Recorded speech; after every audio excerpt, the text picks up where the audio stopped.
All right, welcome back to the Disturbing Illusion channel. Thank you for joining. We do have some breaking news. There is a Twitter war or a social media war between Donald Trump and Elon Musk. I'm going to show you what's going on so far, but I do want to say people are going crazy over this, and I understand why they are doing it.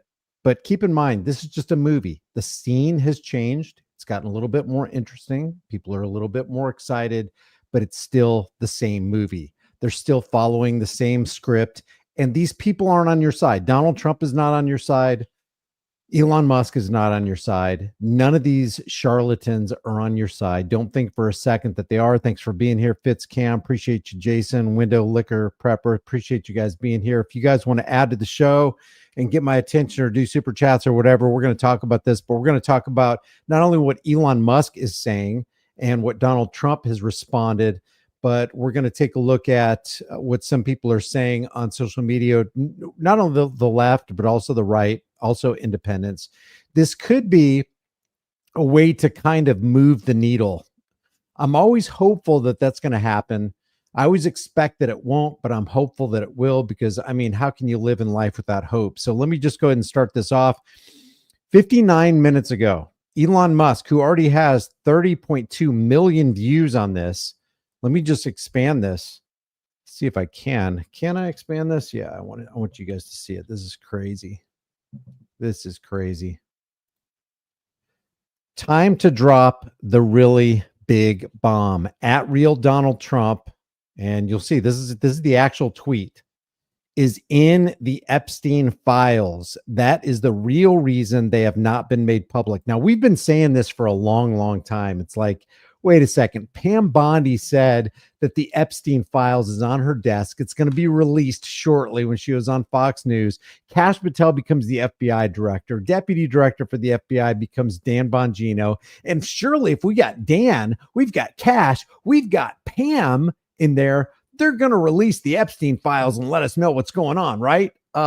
Big fizzle. Nothing happened. Had the binders, had the White House, had the social media influencers getting everybody all stoked and excited. And they release files that are even more heavily redacted than they were when they were released 10 years ago. So we got a nothing burger.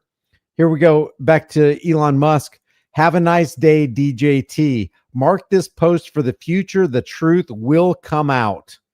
And of course, the Trump people who've got the Trump TW, what is it? The TWS, the Trump worship syndrome.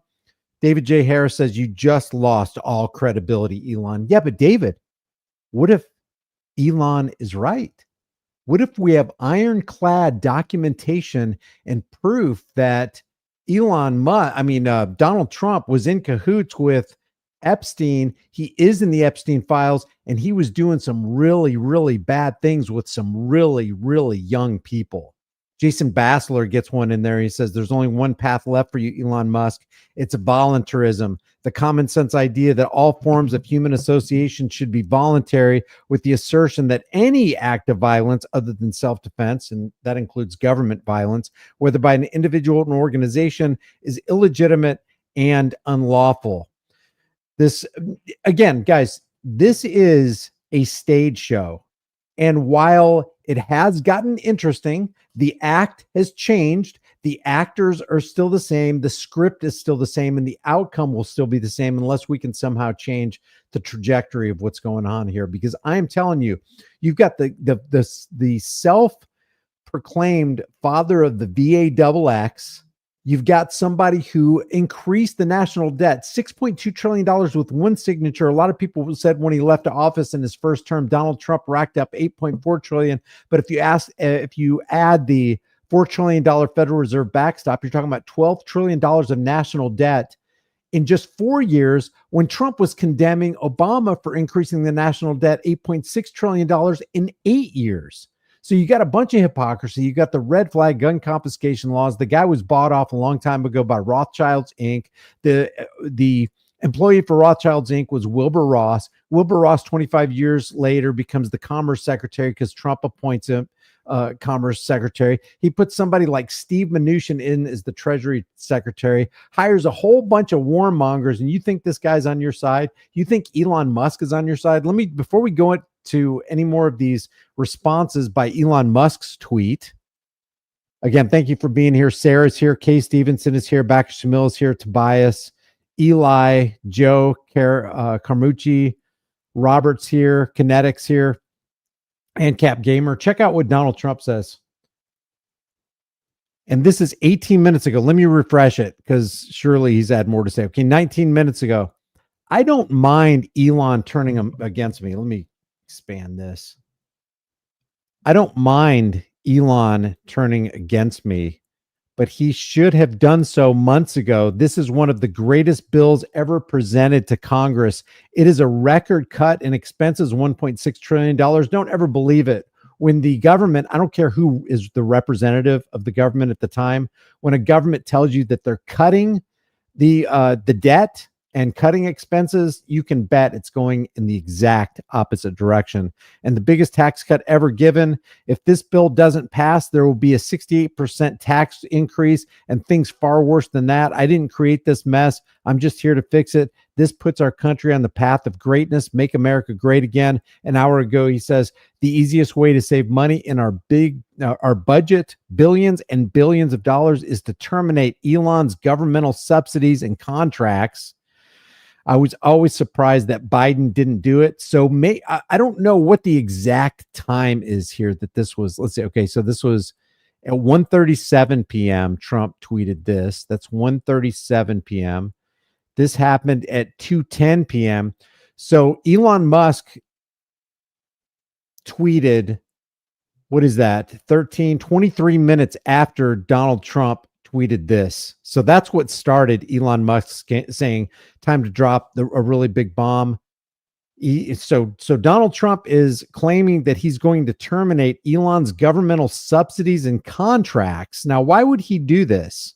Probably because Elon Musk was poking the bear.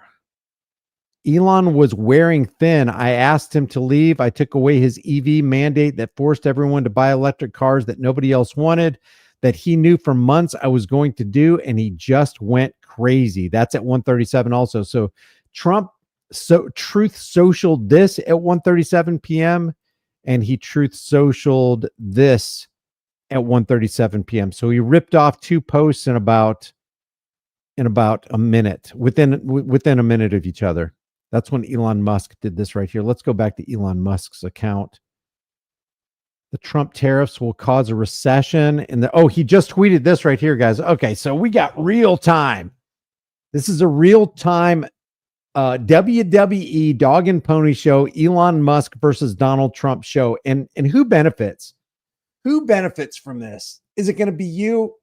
Is it going to be me? Is it going to be the American people that are going to benefit from this? Are leftists going to benefit from this? Are rightists going to benefit from this? Remember, the powers that shouldn't be, the central banking cartel, the Zio International Banking Cartel, to be clear, under the Federal Reserve, and even the European central bankers, they want this to happen. They want this to go down. This is a distract, deceive, divide, demoralize, and dehumanize campaign, pitting people against each other. And of course, this is why you never, ever want to be faithful or loyal to any political parasite, because they are parasites. They're parasitically living off of the rest of us in the name of, hey, if you vote for me, if you put me in that office, I'm going to make things better for you. I'm going to lighten your load. I'm going to unbuckle your shackles. I'm going to open your prison doors and you'll be in the land of the free.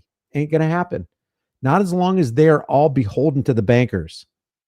So this is another thing that Elon Musk tweeted 4 minutes ago. So he says the Trump tariffs will cause a recession in the second half of this year. That's in response to this. Can I finally say that Trump tariffs are super stupid? Why aren't people just speaking their minds now? Because they want to be politically correct. They want to get that White House bid. They want to go into the White House. Maybe they want to fly in Air Force One. They want the accolades. They want the prestige. They want to increase their social media influence. That tells you all you need to know about these people. We're gonna look at some more. We're gonna look at some more responses under Elon Musk, but I want to keep up with this real time stuff going on here. This is the creator of Dilbert, the comic strip Dilbert. There was a story that I read about him that really affected me. which was when he was talking to Bill Gates, and Bill Gates had just taken out some huge short on Tesla. It was like $1 billion short or something. And, and Elon was like, why would you do that? Why would you short Tesla? And Bill goes, well, I talked to my financial advisors and I looked at the math and there's no way it's overvalued. And so I'm going to make money on the short.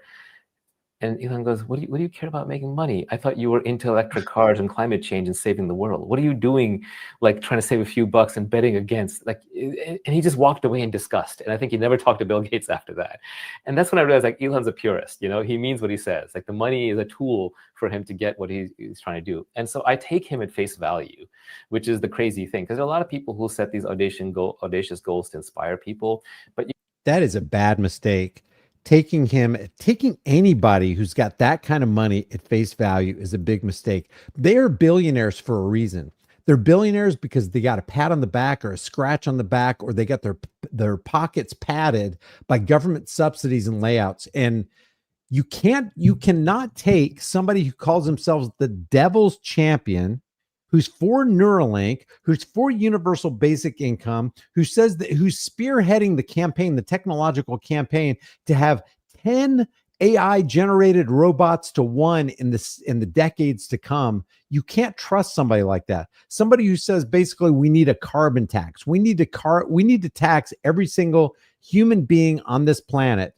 How do you take somebody? You could take that at face value because that's pretty much the globalist agenda that sold out, bought and paid for. Alex Jones has been trying to warn us about for years, and now he's turned his back on so that he can lick Trump's boots. You kind of know they don't really mean it. Elon, I take it face value. So I really do think he intends to get to Mars. I don't think he's joking about that. And I think he means to get there within a defined window of time.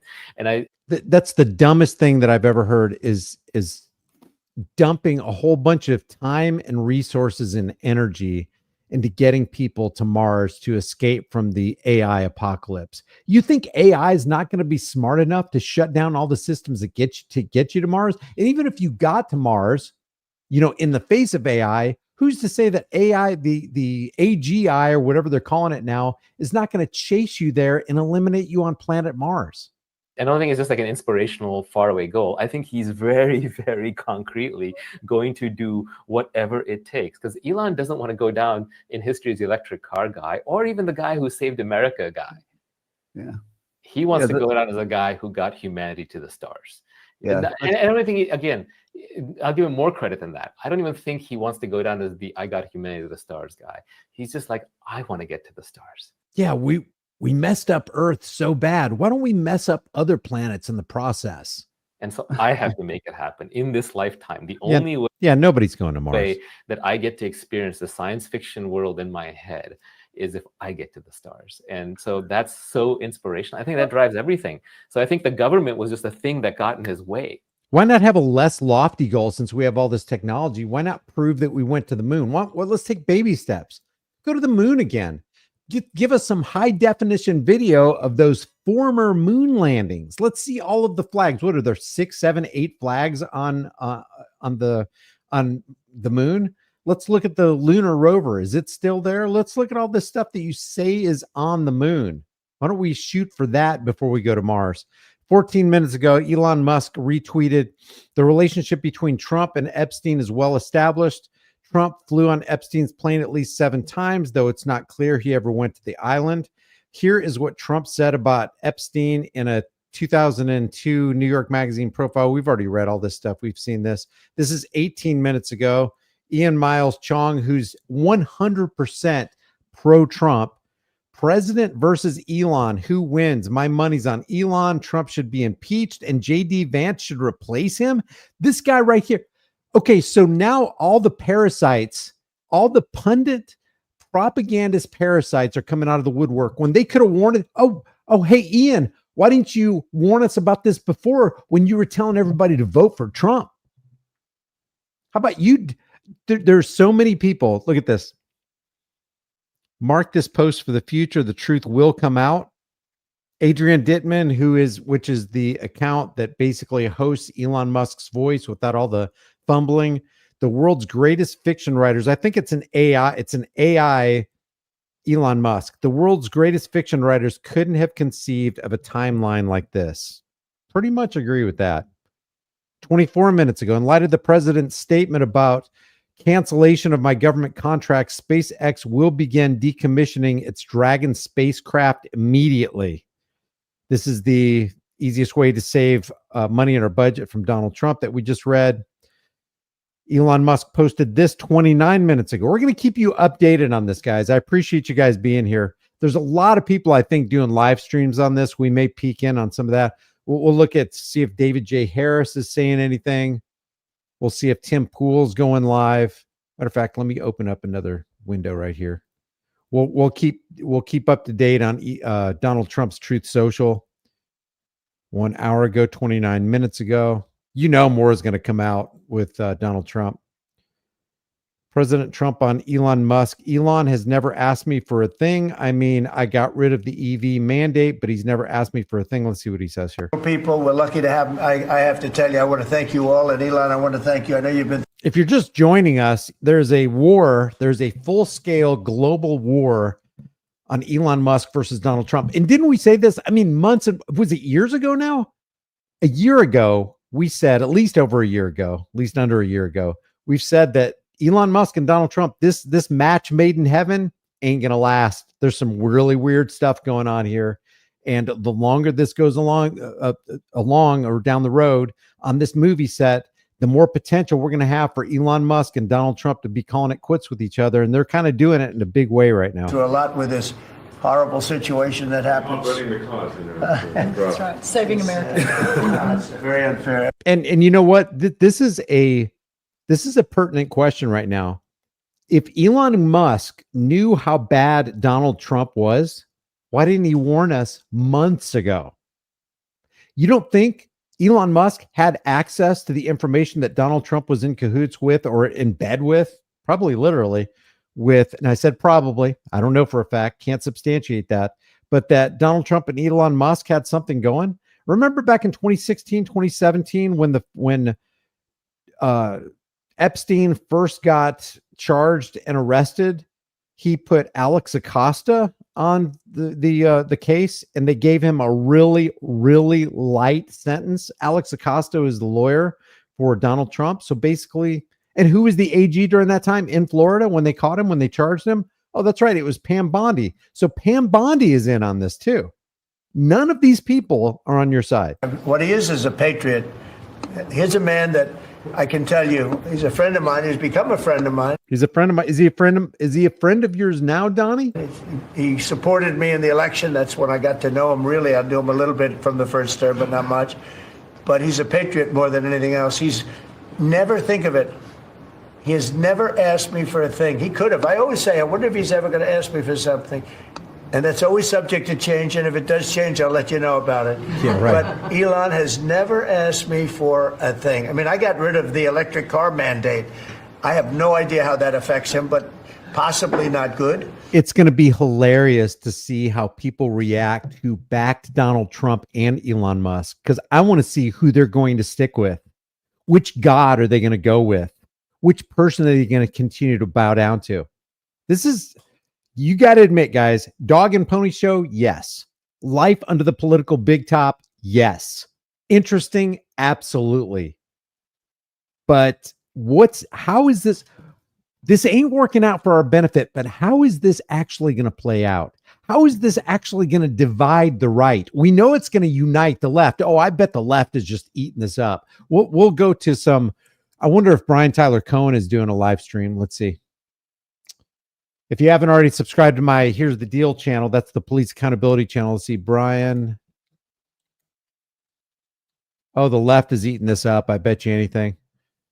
I don't see him doing a live stream. Let's see who else would be. Let's see if David J. Harris is. David J. Harris Jr. Got to be doing a live stream. No, not doing a live stream. Let's see. Oh, gosh, he doesn't even post stuff on his YouTube channel anymore. How about Tim Pool? Tim Pool's got to be doing a live stream. Let's see. Adam Green's doing a live stream. Owen Schroyer. Let's see what. Yeah. Let's see. Owen Schroyer. This 1,100-page bill so we can vote on it right now? That's what you're trying to sell.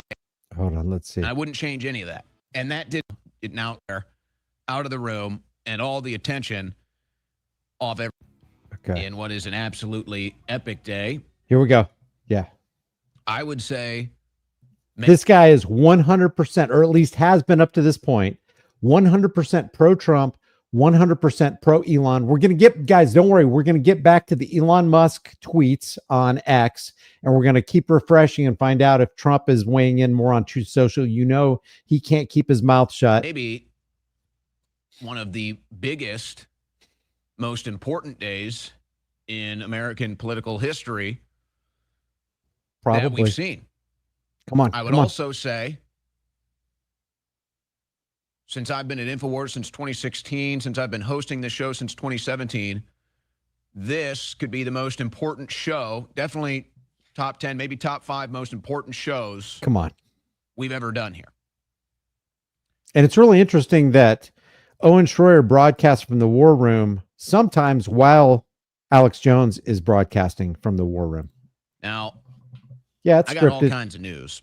For sure, scripted. We got stacks of geopolitical news. We got stacks of other political developments happening in D.C. and around the country. Come on, Owen. Come on. But the debate on the big, beautiful bill and now the showdown between President Trump and Elon Musk is obviously taking all the air out of the room and all the attention off everything else. Remember, this could, guys, I'm kind of, okay, I got a streak of hopefulness right now. This could literally be the sharp knife, the sharp blade we need to dissect and disassemble the cognitive dissonance that rattles around in brains like this right here. I like Owen Schroyer. Me and him, you know, I got nothing personally against this guy. We talk sometimes on DM in the background, but it's more like, how are you voting, approving of, and trying to get your audience to vote for the father of the VAXX, Mr. Operation Warp Speed? Thank you, Eli. I appreciate that. This is divide and conquer social engineering. Yes, it is, but I like, on what level, to what end? This will unite the left and empower the left, at least in their own minds. And on the other side of it, it's going to cause some major division within the right. I don't see how it can't, because people were so devoted to Elon and Donald. Elon and Donald, yeah, they're going to save America. They're going to make America great again. And now there's this rift. Who are you going to go with? And why? You going to stay with the big, beautiful bill and Donald Trump, or are you going to stay with Elon Musk? And there are lines being drawn today that some will cross and there'll never be any going back. Things that will happen in the next 24 to 48 hours. Come on, man. Will bring in permanent change to American politics. WC, yes, you're right. This is the greatest show on earth, and we have a front row seat. Do you have your ticket? Do you have the ticket? Republican politics, MAGA. Guys, thank you guys for being here. Thank you for supporting the channel. Please don't forget to hit the like button right now, because it really helps with the algorithm. If you send super chats, I appreciate it. It is not necessary, but it's definitely appreciated. Thanks for reaching out on Cash App or however you want to support. This is just interesting. Remember, the goal here is to shatter the disturbing illusion, to lift the veil so that people can see and so they can make their own decisions, and then choose morality over politics. Choose doing what is right instead of just following orders. This is what we're talking about, right? This could be the mark of a precipice that is forming right now. It's exciting stuff. It's good. It's a good time to be alive. Be thankful that you're alive. Have a grateful heart. You know, we all could die tomorrow. There may be some of us that are watching this show, maybe even me, that won't even see the end of today. Just live your life like there's no tomorrow, because for us, it may not be. Let's continue with this. Mike, thank you. I appreciate it. Eating popcorn, extra butter. Politics and how the Trump administration is viewed from here on out. And I was even talking to some other friends in the media. I'm going to fast forward this. I want to get him. Let's get to the actual. Maybe I'll say this now. Come on. You know, one of the biggest differences that I notice, I think there's two prerequisites to really understand my approach to all of this news today. One is I have sacrificed about as much as anybody else in America. Come on, let's get to the powerful. Holy cow. Was probably the worst. Wow. Come on. Can we just get to it? Can we just get to the tweet? Trump in 2011. Okay, let's see. You want to have the toughest pill to swallow? I don't see him dealing with this. Now we're looking closer to 40.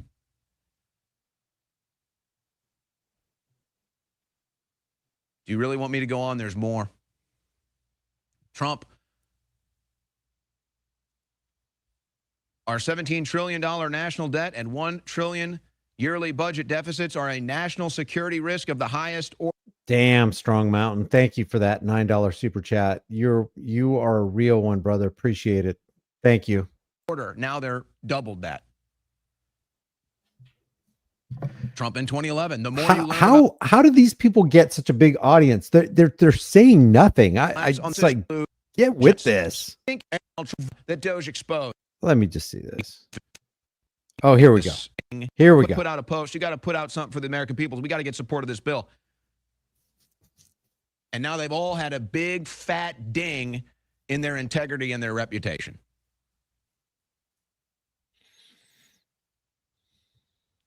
And boy, oh boy, more is breaking on this as we go. Huh. Now, I don't know what's going to happen because a lot of this stuff that the Trump administration wants to do, come on, Musk is already fully in control of. Is it just me or are these guys just freaking boring?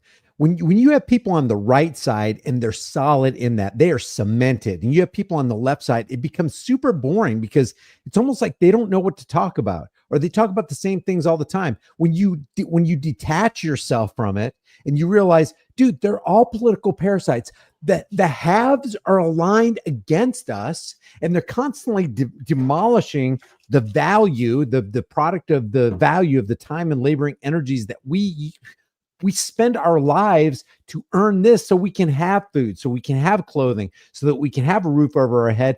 The Republicans try to demolish it. The Democrats try to demolish it. And then you find out that through their policies, every one of them, 100% of the time, is working for the Zio International Banking Cartel. So when you put the axe to the root of the real tree, it's the people who own this that have all the power. It's not the people writing the bills.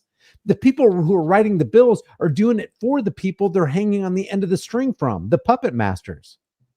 And the thing that kills me is the Owen Schroyers of this world, the Alex Joneses of the world know this. The David Ikes of this world know it, but they're shoved into oblivion and they're treated as crazy conspiracy theorists. So this isn't interesting to me. Let's see who else is. Let me just refresh this and see who else is. I want to hear what Tim Pool. I want to hear Tim Pool, because Tim Pool is totally pro Trump and pro. We got almost 500 listeners right now. That's good. Thanks to you guys. Oh yeah, Elon Musk drops the bomb. Here you go. I want to listen to this guy. And those numbers are astronomical. This is one of those guys who decided to demoralize himself. This is Brandon Soften Him Up Tatum. And the reason I call him Brandon Soften Him Up Tatum is because one time when he was reviewing a police body cam video, he approved of a young person, a little kid with little stick twig arms. Maybe the kid was like 11 years old, 10 years old, 9 years old. I don't know. This cop got on top of him and was banging him, beating him in the chest. And Brandon Tatum said, hey, that's pain compliance. That's perfectly legit. I'm all for that. He was just trying to soften him up. And you know what the kid was doing? He was just choosing to use his freedom in America to buy tobacco products. Now, it's not good for kids or even adults to be on tobacco, but if you're not free to put tobacco in your system, no matter how old you are, then you're not free. That's why I call him Brandon Soften Him Up Tatum. Let's see what he says here. Let's see. I want to see whose side he takes, because guys, This is where the rubber meets the road, man. This is where, hey, you moved away from morality to support the Donald Trump, Elon Musk super team up to make America great again. Now there's a division. Which one you going to go with and why? More importantly, why? Disappointed that two grown people are in charge of running the people's business in part, because Elon Musk is obviously not the president, and they decide to take their issues to social media. Now, let me explain what I think about what I've known so far. Then we're going to read the tweets so you can get you up to speed. I do not think this situation hurts Donald Trump. I think it only hurts Elon Musk. In this, who cares if it hurts Donald Trump or Elon Musk? It's going to hurt us. That's the bottom line. Who cares if these psychopathic megalomaniacs who want to control the world and have us taken over by AI and Donald Trump giving all of our information over to Palantir so they could collate and streamline all that information so that any credit card purchase they know about, any medical bills or medical visit they know about, connected to your social security number, to the IRS, to the DMV. We got it all in one place because Palantir is controlled by such great people, right? Strong Mountain with another $9.99 super chat. Hit the likes and shares. We need people to wake up. Amen, Strong Mountain. Thank you. Situation, Elon Musk looks like he's throwing a tantrum because of something that Donald Trump did that he did not like, and we'll get to the tweets in a minute. And he's doing all of this random weirdo stuff. Man, are these guys going to eat their words when Elon Musk comes out with some videos showing what Donald Trump has done? There's so much ego involved in this that I can't imagine that Elon Musk didn't get his ducks in a row, or these people have billions of dollars and teams of lawyers. Maybe they're so hot-headed they just rip off a tweet like Donald Trump. He's not consulting anybody when he says some of this stuff. But I can't imagine that Elon Musk would tweet what he did. Now everybody's got it screen captured for the world to see. Now if nothing happens, he's going to look like he's going to look really bad. What if Elon Musk actually has documented video proof of what Donald Trump has done to people? He's got those secret files that Epstein had. What are these people right here who decided to take a side with the worst people that walk among us? What are they going to do? And it was completely unnecessary. If he did not like something that Trump did, I think he should have set up a conversation with Donald Trump, or he should have done it privately, because he is not going to win this battle. Elon Musk was a stepchild. I can't, man, if something comes out, I am totally putting all of these losers on blast. And the reason I'm calling them losers, I don't want you to think I'm resorting to ad hominem and the lowest possible common denominator. But these guys are losers. They told you vote for the father of the vaccine.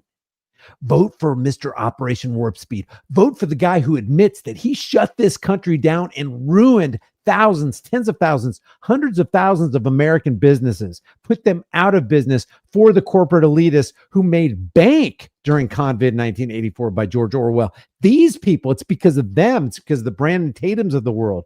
It's because of the Dave Rubins of the world, the Tim Pools of the world, that a lot of people voted for, the Joe Rogans of the world. They voted for Donald Trump because they believe these social media psychopaths. They've sold their souls, guys. They have no morals.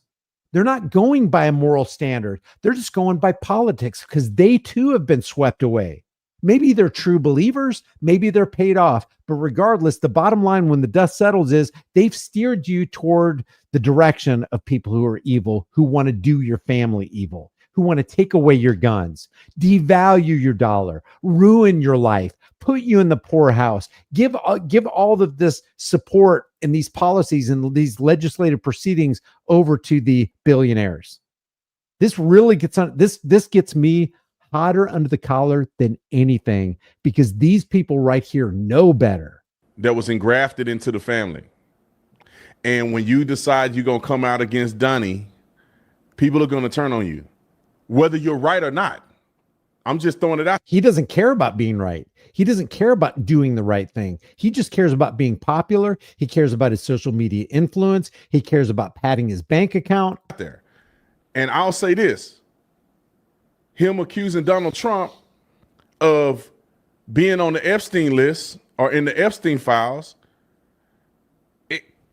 it's like a little kid that don't know how to respond to adversity. Saying that about Donald Trump does absolutely nothing but make you look bad. And What if it's true? Doesn't it make Donnie look bad? subjugate you to potentially exposing classified information.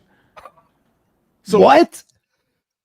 Is Brandon Tatum worried about exposing classified information or breaching national security when talking about, the issues of, say, 9/11 or the JFK files? But all of a sudden he's concerned about classified information as it pertains to any kind of relationship Donald Trump might have with Mossad agent Jeffrey Epstein? whether Donnie is on there or not, you saying it at the time in which you're saying it make you look bad, Elon. Because And actually, I agree with that because you could have said it before. I agree with when that. did you find out Trump was on the list? Yeah, that's true. That is If true. you think he was on the list, did you think he was on the list when you were in the White House up on his armpit? Yep, that's true. I agree with that. And I if totally somehow agree. he's on the list, why don't you disclose at what degree is he on the list?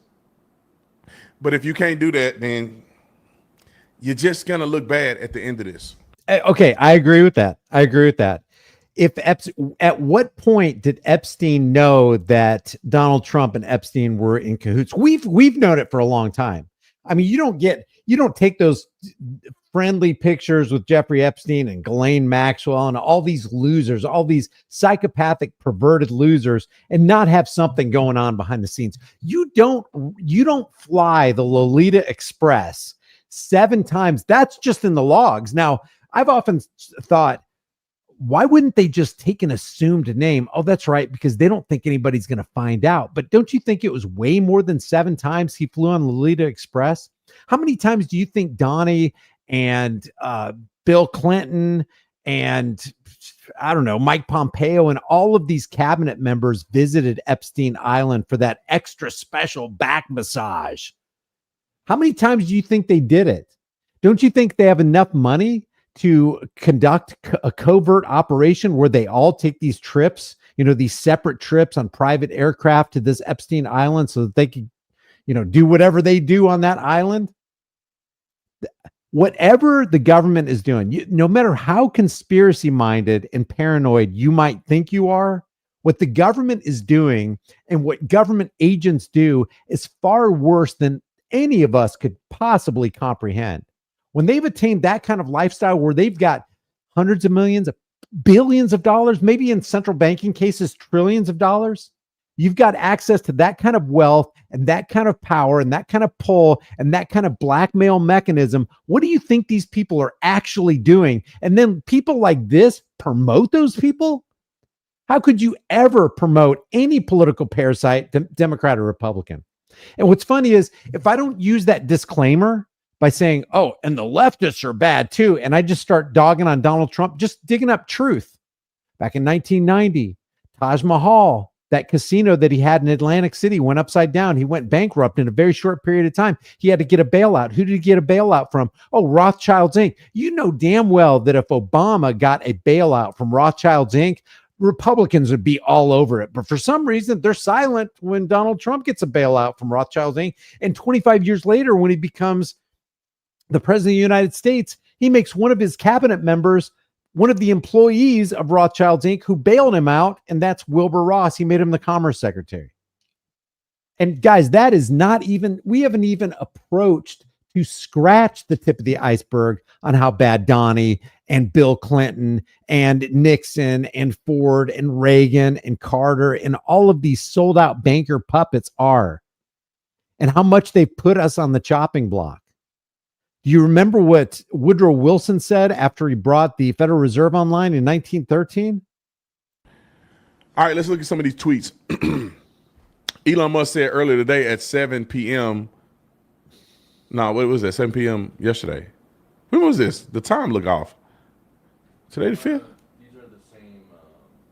Today's the 5th. Maybe he's somewhere else in the world or something. I don't know. It says 7:20 p.m. That's not the first tweet that he sent. Yeah. All right, let's look at the tweets. This is the first one he sent, okay? He said, without me, Trump would have lost the election. Dems would control the House, and the Republicans would be 51-49. Holy cow, I didn't see that tweet.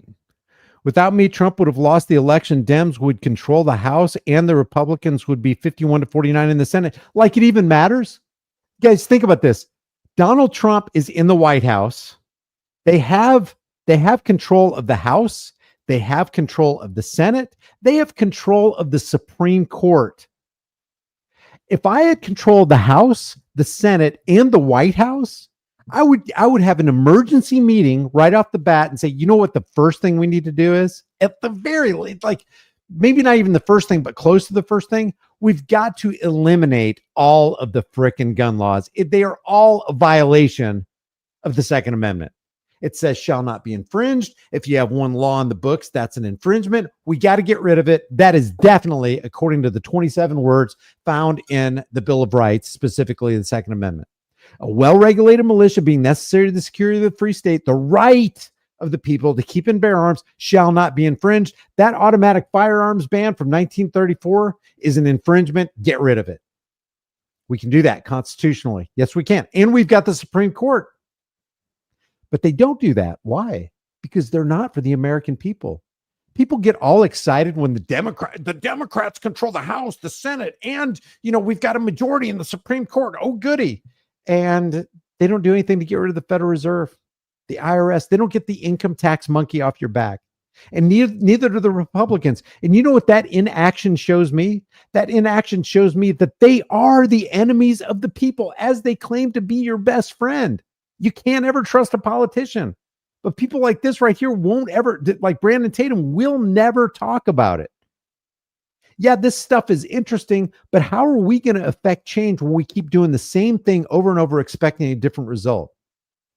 If you keep doing what you've been doing, voting for politicians, you'll keep getting what you've been getting. And what is that? A devalued dollar, a stronger police and surveillance state. In the Senate. Now, let's address this first tweet. This is also true, but you know what's so funny about this? The things that I talk about, I don't see this. Tim Pool, put a 1 in the room. If Tim Pool ever talks about, yeah, we have got to institute a sound money system. If Trump was on our side, he'd be definitely getting rid of the IRS. It's completely unconstitutional. The income tax, totally unconstitutional. Relieving us of all the gun laws in this land. Totally unconstitutional. Does he ever talk about that? Does Dave Rubin ever talk about that? How about Piers Morgan? How about Megan, what's her name? Megan Kelly. How about all of the other rightists? How about Sticks Hexenhammer 666? Nope. They just say, hey, just going to vote for Trump. It's the lesser of two evils. I know he's got his problems, but I'm going to vote for him anyway. Ain't none of those people do it. You tune into those, or how about the Luke Beasleys of this world? Let's shake it up and make it interesting. Let's see who else would be. Let's see, is Tim Pool? Let's see if he's got to be live streaming. Furious after arrest 2 days ago. Tim Pool IRL 1.42 million subscribers. Not doing a live stream. Unbelievable. How is he not live right now? Oh, look at that. Brandon Tatum just passed me up. He's got 688 versus my 672. Come on, guys, share this out. We got to beat these. I mean, Brandon Tatum is an enemy of the people, guys. And it gets under my skin that these people are so popular, because it tells me how brain dead the American people, and really by extension, the world actually is. People want to stay in their cognitive dissonance. They want to remain in their echo chamber. They don't want to be upset by new information that attaches itself firmly, super glues itself to any kind of moral structure, because they have hope. They're liquid IVing hopium. Elon Musk drops bomb. Brandon Tatum. I can't believe more people aren't talking about this. George Gammon, Trump versus Musk drama goes nuclear. Owen Schroyer. Where in the heck is Let's see what Tim Young's saying. He's on any totally given day. he's Um, totally pro-Trump. even How with- does she pull that off? I mean, how does that even? Let's just see the beginning of We this have conversation. my opinions on it. We're going to get to it in a second. Trump, Okay, here we go. the truth will come out. Here, let's hear what he says. Time to drop a really big bomb. Real Donald Trump is in the Epstein files. That's the real reason they have not been made public. Have a nice day, DJT. Then he adds, mark this post for the future. The truth will come out. And of course, my question for this and everything else that's going on is if Biden had it, if Kamala had this list, then why didn't we see it sooner? You can't say that. Are you serious? See, this is where people are at. They actually believe that the left is against the right. They actually believe, hey, it's Republican versus Democrat. And the Republicans are going, if we don't get the Republicans in, we're going to lose the Republic. And the Democrats are like, hey, if we don't get Democrats in, then we're going to lose America. And here's Tim going, if Biden and Harris had it, then why didn't they just expose Donald Trump? Maybe Biden and Harris were in on it with Donald Trump and Jeffrey Epstein. Duh. It's like they can only think on this one plane that's been paved out for them. It's almost like they're just following their own little script. And that's what politics does to people, is it erodes people's minds. Let's listen to more. Why didn't we see it sooner? Because they're all in on it. Now, this all started. Here's Tim Young. Then why did let Biden or a Soros DA release that? Why didn't they let them release the files? It would have been on par with them going after Trump. What? Hey, Tim Young. I mean, these people, I don't think Tim Young's stupid. I don't think Brandon Tatum is stupid, or Dave Rubin, or the Young Turks. I don't think they're stupid. I think they're very popular. I think they're sold out. I think they demoralized themselves. I think they threw themselves on the altar of, the left versus right paradigm lie so they can make a whole bunch of money and hop on their own little gravy train. By the way, both gravy trains, the left and the right, is heading in the same direction on pretty much the same tracks, going in the exact same direction toward statism, toward totalitarianism. And they're saying, hey, you can vote your way out of this mess. That is literally what every Democrat and Republican believes. They believe that you can vote yourself into a stronger dollar. You can vote yourself into a freer country. You can vote yourself into honest politicians. Ain't gonna happen. Honest politician is as oxymoronic as tight slacks, jumbo shrimp, or military intelligence. And here's Tim going, then why didn't Biden and Harris release the files if the files actually exist? Maybe they're being blackmailed as well.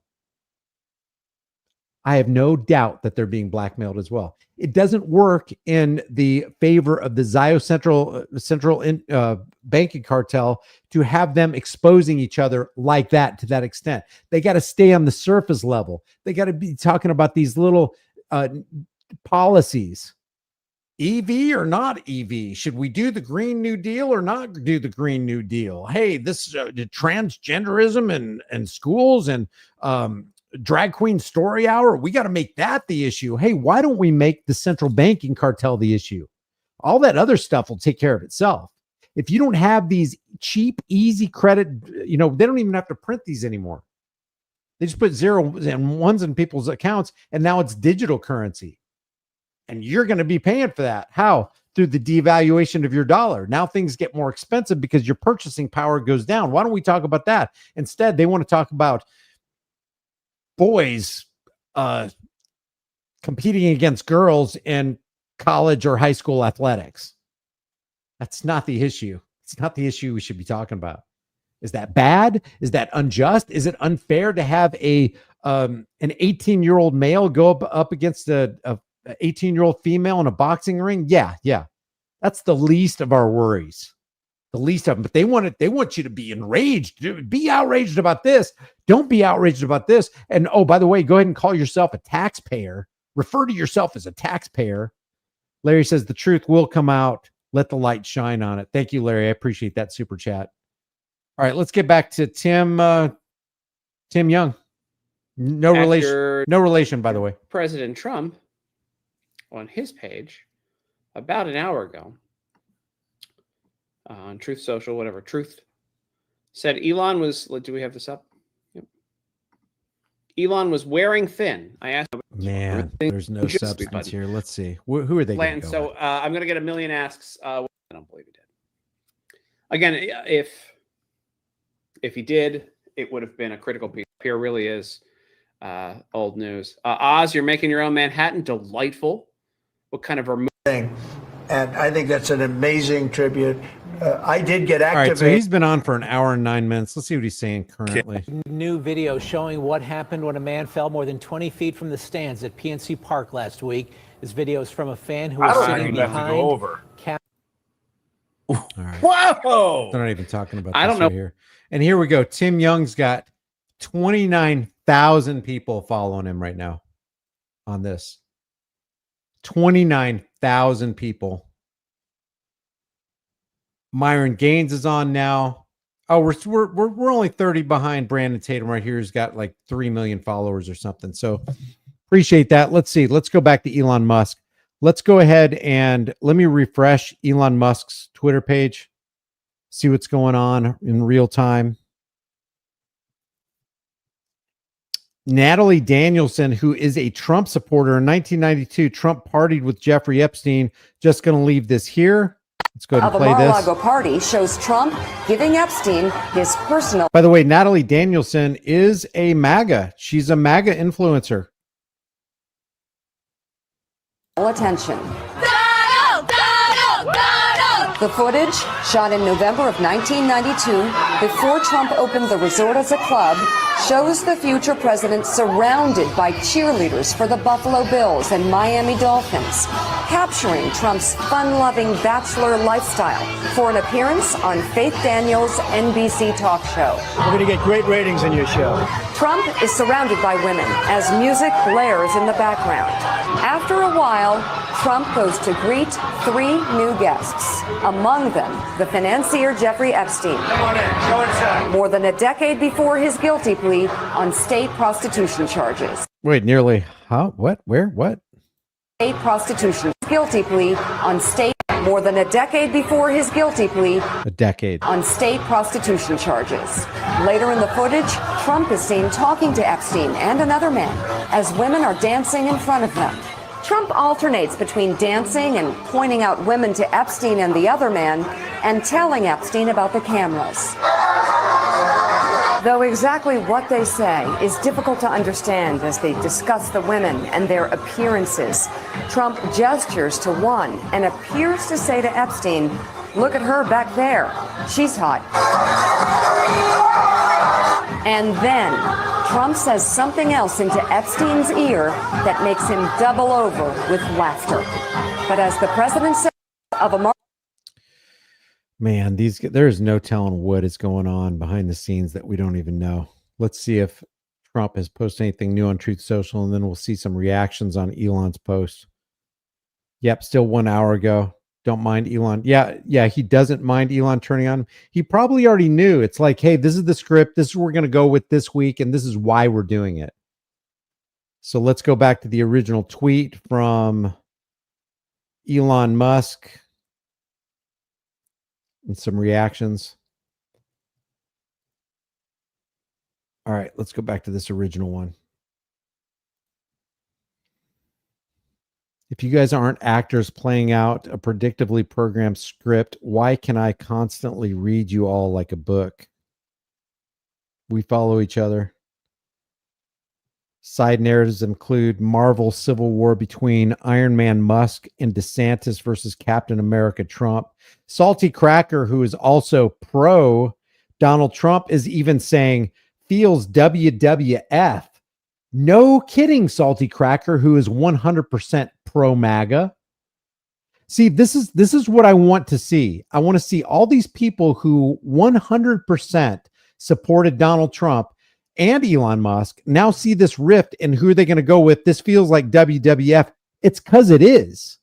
This is distract, deceive, defy, demoralize, dehumanize, so that we can be conquered, so that we can continue as slaves on the plantation, putting our slips of paper in the slave's plantation box, and nothing ever changes. On the surface, people think it changed, but it substantively didn't. David J. Harris, you just lost all credibility. Elon, the quartering asks a very good question. So you're saying you willingly worked with a PDF file and kept his secret? This smells like a massive lawsuit, my man. Yeah, that's true. Again, at what point did Elon Musk know that Donald Trump was in the Epstein files and is implicated in the nastiness that these people were involved in under this seemingly Mossad blackmail operation? Massages for Mossad. Maybe that's what they should call it. Do you believe Trump is on the Epstein files? Or I'm going to put yes. 55% say yes. 44% say no. Foundering. I like this guy. If you're not subscribed to him, this guy's a great musician, great piano player and composer. Hey, wasn't Trump just talking about pardoning Diddy? Yes, he was. Financial Physics says, I can't help wondering if this is just a big distraction. Is there something getting voted on right now? Dan Bilzerian says, speak truth to power. Sean Farash, who is a 100%, not only does Sean Farash promote and support Donald J. Trump, he's also one of the best impersonators of Donald J. Trump. This is a very serious accusation to make. If there isn't evidence, this could be legally jeopardizing. Oh, that was a safe post. Drew Hernandez, hey, Elon Musk, I'm curious if what you're saying about Trump being in the Epstein files is true. How long have you known this? Good question. Why did you wait until now? Good question. Were you planning on just sitting on this forever? Good question. Genuine questions. Now you have decided to release blackmail. Let's see. Alex Jones says, God help us all. Let's go to Alex Jones. See what people are saying this. Stay calm, MAGA. Here's another bite. Yep.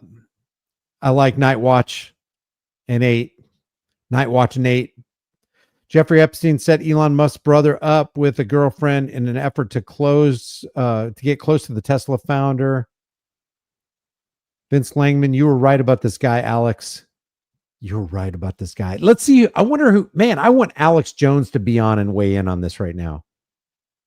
Alex Jones is so 100% Elon Musk and 100% Donald Trump. It's going to be interesting to see what he does. Let's keep checking because usually InfoWars goes live on this kind of stuff. I'm surprised. I'm really surprised that they're not. Let me refresh this page. Tim Young is still the top on 33,000 views. Owen Schroyer. Let's see if Owen Schroyer is making anything. Scored the tariff revenue. We think it'll be the minimum. CBO. About it. Stop it. Shut up. Yeah. I don't know if it will anymore. Warp speed. I'm okay, begging. Here we go. I am begging somebody in the White House. You are making your biggest mistake since Operation Warp Speed. I'm telling. Wait a second. I want to hear this. What's he talking about here? Oh boy. Contracts, but we can't get the Trump. Oh, and some food for thought as they ponder this question. Trump has 3.5 years left as president, but I will be around for 40 plus years. Reported by the Times. Bannon said Musk's security clearance should be suspended during these investigations. Well, you know, Stephen Bannon is good at finding a way to get. Guys, thanks for being here. Don't forget to hit the like button. Please share this video with everybody you know. I'm trying to grow this channel. The reason is I don't care about being popular. I don't care about money. I don't care how much money you have. I don't care what kind of car you're driving, what kind of house you're living in. Everything is at stake right now. Life as we know it, with the generation of AI, with the tech bros taking over as if they haven't been taking over already, with the billionaire oligarchs and the crazy wild spending out of the government, everything is on the chopping block. You could have all the money in the world. If it becomes worthless, what good is it? If we get overrun by, the rise of the machines, what good is it? We got to set brush fires of freedom in the minds of men. We got to get freedom. We got to create moral barriers where if somebody violates that moral barrier, if somebody is harming you against your will, threatening to harm you, damaging your stuff, stealing your property, and I don't care if it's a regular thug on the street or if it's a police officer who's doing it legally, or if it's a Congress who's legislating this stuff into existence. If anybody legislates immorality or acts upon immorality, they should be taken care of quick. When justice against when justice against an evil work is not executed speedily, therefore the hearts of the sons of men are fully set in them to do evil. If you don't take care of justice right now, if you don't execute and initiate justice on evil works and evil workers, everything gets out of hand really, really quick, and society is completely turned upside down. And that's what we're seeing right now. Into stories. So I'm just going to leave it at that. But let's get into the more important part of this. Yeah, that's true, Bobby. Salty Cracker and a whole lot of other people sold out. No, Salty Cracker is the same as me. No, Salty Cracker is 100% sold out to Donald Trump. It's 100% Team MAGA. Unless he's changed. Are you guys saying Salty Cracker has changed in the last month, 2 months? So if Trump can come out and cut all of Musk's government contracts, and then we're going to be told that we can't get Doge cuts until we pass this bill, you're just lying. You're just proving yourself a liar. If that's how this goes, I'm telling you, folks, this thing is getting bad fast. So we can go cut all of Musk's government contracts over this beef, but we can't get Doge cuts. And we're supposed to believe that now. We're supposed to believe that with the flip of a switch, you can cancel all Musk's contracts, but we can't get the Doge cuts. That's exactly what we're saying. Owen, I know you watch my stuff. Where have you been? Where have you been? Trump is a liar. The Republicans are liars. The Democrats are liars. Biden was a liar. They're all liars. Isn't it time we just wake up and at the very least decentralize government? Because people are like, Brian, you always put your finger on the problem, but you never come up with answers. Okay, how about this for an answer? Number one, if you're not going to institute a sound money system and get rid of the Federal Reserve, if you're not going to relieve all Americans by getting rid of the income tax and the domestic terror cell known as the IRS, if you're not going to do that, at least decentralize the government. We all agree that the federal government is as wasteful as you could possibly be. Nobody has wasted more money than Congress, which is the opposite of progress, and at least decentralize down to 50 different countries, so that if one country becomes too oppressive, economically or physically oppressive, then we can actually go to another. If you hate the oppression in Oklahoma, you can go north to Missouri or east to Arkansas or west to New Mexico or Arizona or south to Texas. That way, the people in Oklahoma who are being too oppressive, oh God, we're losing our revenue source. We're losing our revenue stream. People aren't spending money with us anymore. They're going to other states. We better shape up. But if you have an overarching federalized, centralized authority, that's where your problems start. And now, if you think the corruption's bad in your small town, and I guarantee you it is, but it is restrained to some extent because they have town hall meetings and they kick out sheriffs and they kick out congressional members and they replace them pretty easily. But if you think corruption is bad in your small town, wherever you live, imagine how much worse it is on the federal level, where they have layers and layers and layers of protection and lobbyists and special interest groups and legislative acts and teams of lawyers to protect them. They give them official immunity. Then if that's a problem, we can just eliminate that problem and then just break everything out and down to the states. See, the tyrant Abraham Lincoln was willing to sacrifice 614 to 850,000 people. Some people say it was as much as 1 million people who died in the Civil War. He was willing to sacrifice the lives of hundreds of thousands of people on the altar of banker bloodshed in order to keep the Union together. He didn't care about slavery. He was saying, if I can keep slavery and I can keep the Union together, then we're going to just keep slavery and keep the Union together. But if I have to get rid of slavery to keep the Union together, then I'll get rid of slavery. Slavery wasn't the issue for him. Keeping the Union together was the issue. And he would throw as many bodies at the problem in order to achieve that end.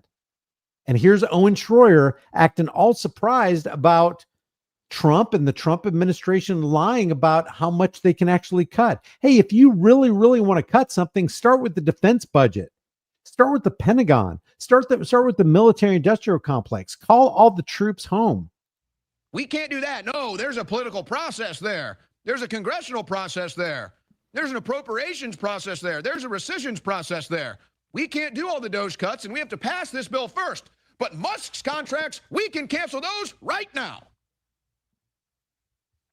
Who is making these decisions? This is out of control. Can't be Trump. Isn't it so funny how when Trump makes a bad decision, it's like, who in Trump's cabinet made this decision? Oh my gosh, I know Trump wasn't aware of this.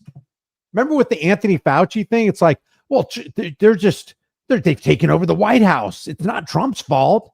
They did everything but blame the guy with whom the buck is supposed to actually stop. Owen, I'm so disappointed, man. So disappointed. Owen has such potential to be a good journalist, but he's gotten in with Alex Jones and he's gotten in with Donald Trump and he's received his pardon from Donnie. And now all these people are beholden to bow down at the altar of Trump. You think Trump derangement syndrome is bad? What about Trump worship syndrome? Which one is worse? This is bad. Boy, oh boy.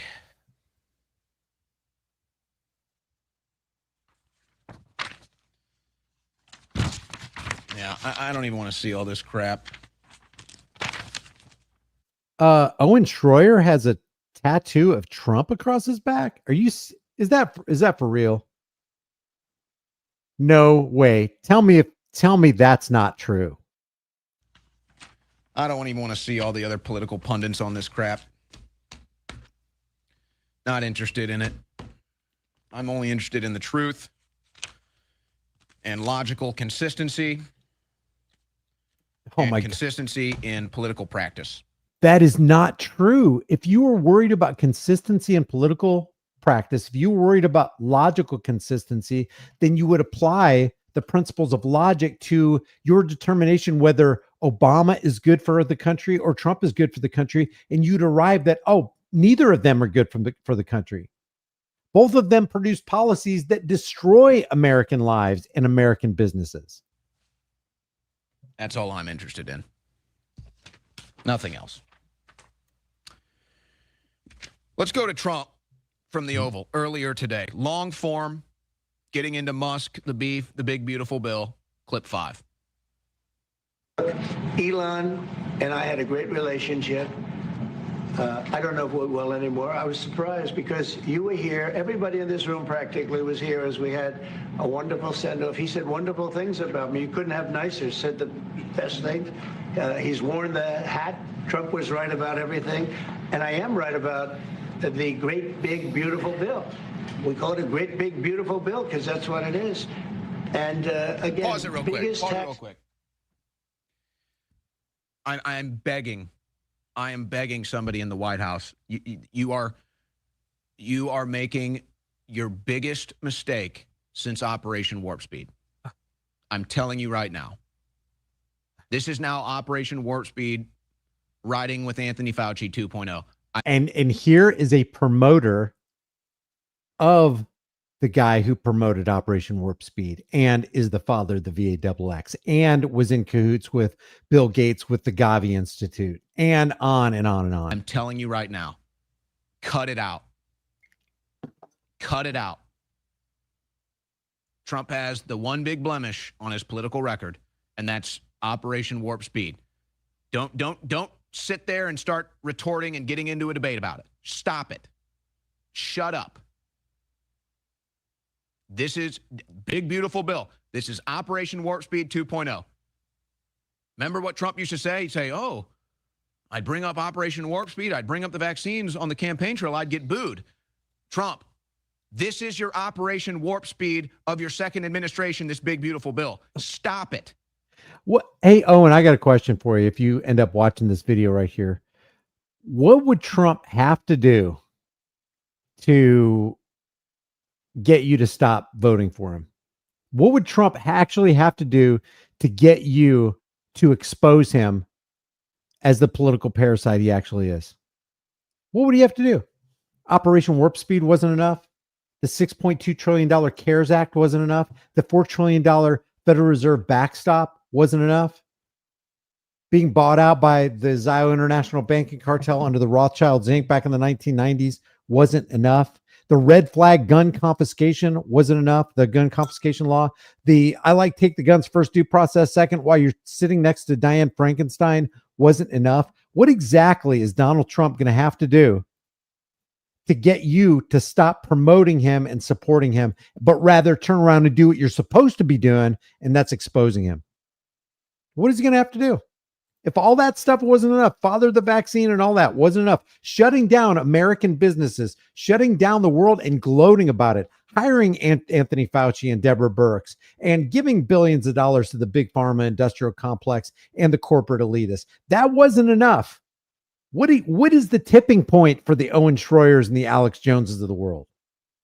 I wonder if in this Elon Musk versus Donald Trump thing, we're going to find out. Stop it. You are better off now just taking a loss. You can still recover from this. This doesn't have to be a permanent blemish. Flowers in the Attic just became a member. Hey, thanks, guys. I appreciate it. If you want to support this channel, become a member. You can do it for free. Just like this video and share this video, or hit me up on Cash App. All the links are in the description, or send me a super chat, or become a channel member. I really, really appreciate it, guys. We are trying to set light and set brush fires of freedom in the minds of men here. This can be a temporary little zit and get rid of it within a week. This is such pathetic BS, Owen. Cut it out. It's not working. We're not buying it. Even if you believe it, even if you believed in your heart of hearts, still to this day, Operation Warp Speed was a great thing. We don't. Even if you believe in your heart of hearts. But we're still going to, even if you believe Operation Warp Speed was the best thing when it was the biggest, guys, let's put this in a perspective. Derek Morris with the 5 Disturbing Illusion memberships. Derek, thank you so much. You guys snatched those up, and thank Derek. I appreciate that. Okay, let's say Trump thought in his heart of hearts that Operation Warp Speed was bad. If he's too stupid to realize that the biggest power and wealth transfer happened under his watch and the buck stops with him, why in the hell? And let's just say he's completely innocent. He really thought it was a good thing to do, and he did it anyway. Why would you want somebody like that behind the desk at 1600 Pennsylvania Avenue? You wouldn't. He did more destruction and devastation with that $6.2 trillion signature than Biden did almost in his entire term. And it can be argued that through the policies of Trump, that's the reason for the first 2.5, 3 years of Biden. And even currently right now, we had that big spike, 30% rise in chicken prices, 50% rise in beef prices. Eggs went up. Eggs went through the roof. Your food bill, it's like you were getting less and less and spending more and more. You were walking out looking at your cart thinking, I know I was, it's ridiculous how much money I just spent and how little I have in my cart. And that's partly because the Zio International Banking Cartel works in concert with whoever's in the White House, whoever's in Congress. Remember, Congress, for the most part, is owned by AIPAC.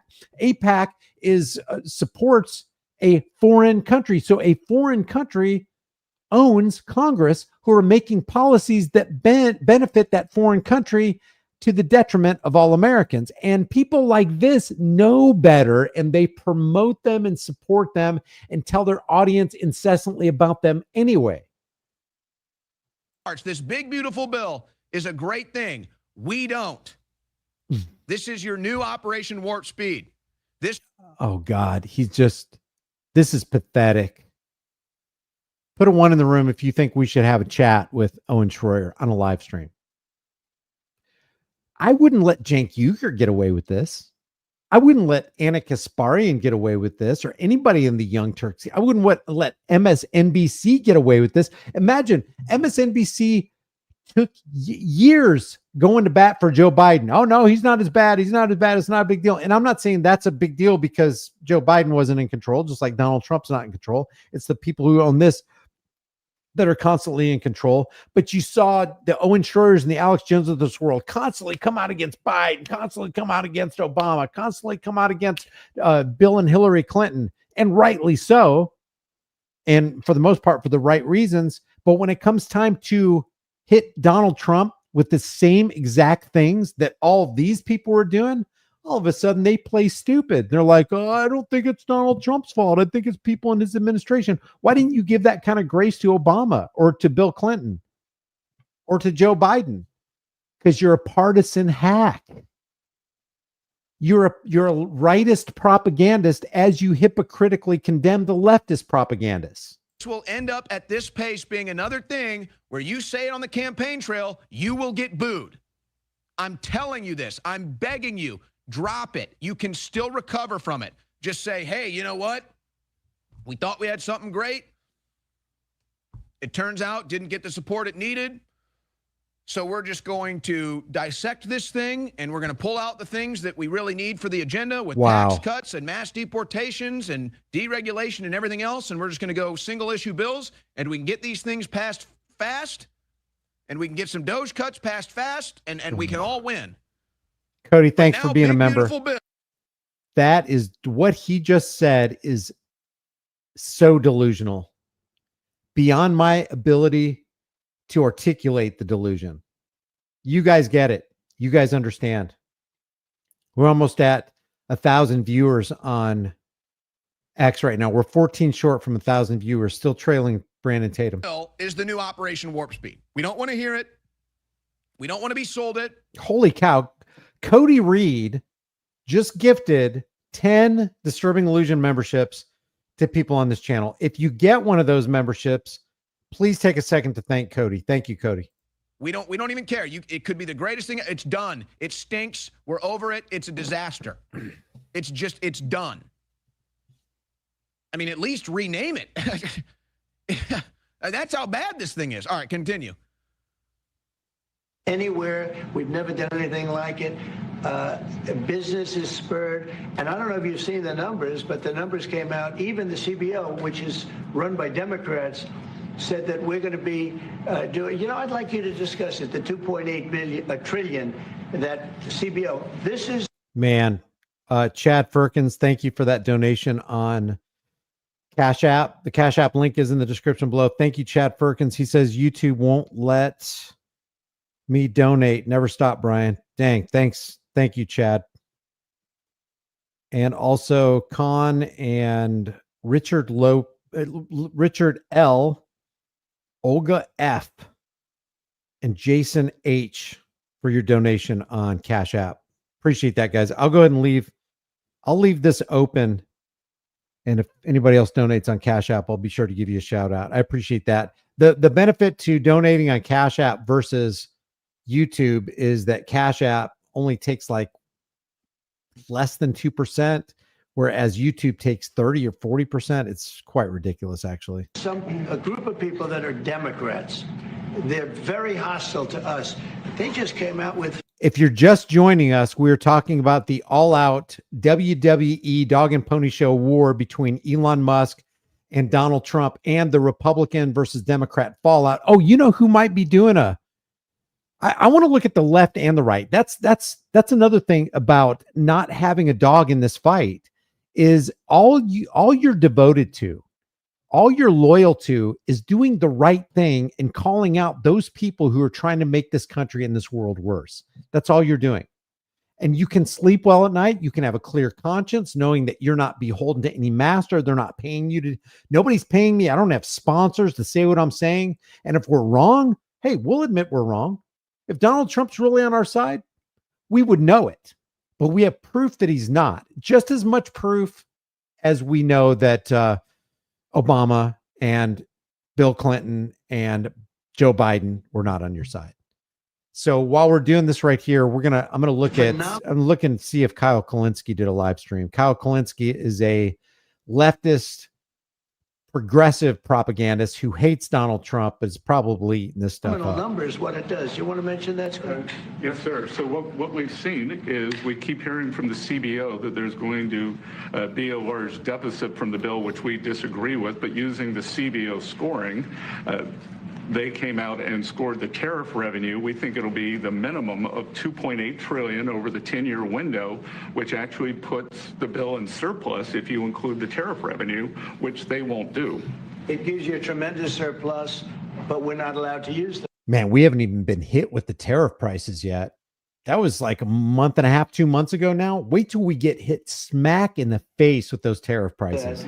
For some reason, they say scoring. Nobody knows what scoring means. Maybe a couple of people, but nobody. Scoring. It's a beautiful word, scoring. I kind of made that up. I made up the word scoring. Nobody knows scoring, but this is the worst scoring, best scoring. Somebody sits in the background. They say, well, we're not going to allow that. They're not allowing other things that we have that are tremendously profitable for our country. But if you saw the other day, CNBC, they came out with numbers, and the people on the show, very good people, I've watched them for a long time, they couldn't believe the numbers, how good they are. The numbers were incredible, and that was personal income and also very low inflation. We have very low inflation. We're down to 2% now. Now pause this real quick. Again, this is just a bad look. And I'm not even disagreeing with what he's saying. I actually agree with everything he's saying. I think he's right about everything. But the problem is, this isn't connecting to the big beautiful bill for us. This isn't removing the stench of this big beautiful bill for us. We can support all these things. The stench of the big beautiful bill. In the words of Elon Musk, it's a disgusting abomination. So Elon Musk, who supported Donald Trump, calls it a disgusting abomination. Here's Kyle Kulinski. I just saw this was on his site. I don't know if he's talking about Trump here, but it's, oh my God, what is happening? No doubt he's going to be talking about Donald Trump and Elon Musk here. All right, y'all, we're back with our second breaking news video on this. This is incredible. This is incredible. What is happening, bro? They love this stuff. They eat this up. Oh my God, this gets under my skin that they're driving a wedge between all of us, or trying to. What is happening? It's all coming to fruition. It's all coming to a head right now. This is incredible. So we just recorded a breaking news video. Oh yeah, now Tyler Cohen is 50 minutes ago. Yeah, okay. We're gonna watch this. We're gonna look at it from the leftist perspective, the rightist perspective. About how Elon Musk and Trump are not only going at it now, but the stakes are raised. It got super spicy. It got super personal. You have Elon pretending it's about the big beautiful bill, and he calls it the big ugly bill. He's saying that, oh, it adds so much to the debt and the deficit that this is unacceptable, and that's why I'm crusading against it. The reality is he's crusading against it because he was supposed to get some goodies in that bill with EV credits. Trump pulled the EV credits, so Elon was pissed about that. Trump also pulled Elon's lackey pick for the head of NASA. Trump pulled that guy as well. That pissed off Elon. So basically what this led to is a total fallout. So you have Elon Musk out there going after Trump now pretty aggressively. Trump was asked about it in the White House today. He responded. He said, maybe Elon has Trump derangement syndrome. Maybe he had Trump derangement syndrome. He's going a little crazy. Elon's going crazy. And so, you know, we just covered the early part of the back and forth in our breaking news video in the car. Oh, I hadn't seen this one right here. This is Autism Capital said Trump fires back at Elon. The online battle begins. Let's make this a little bit bigger.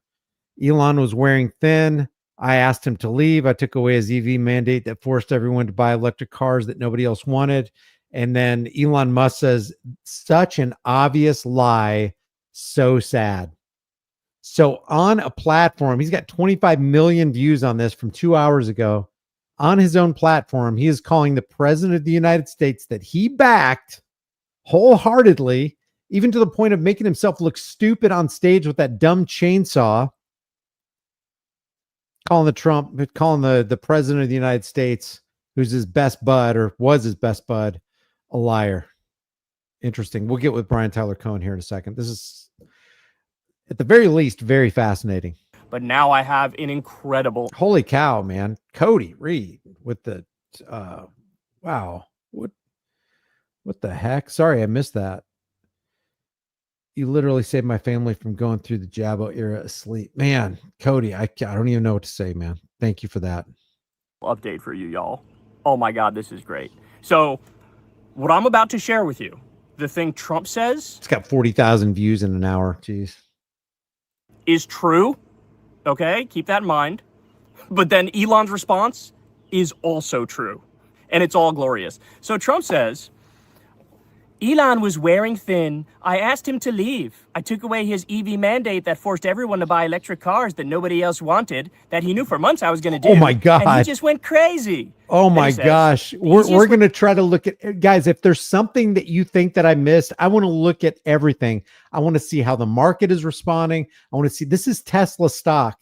It dropped 14% today. Let's see. Oh, we're in aftermarket trading right now.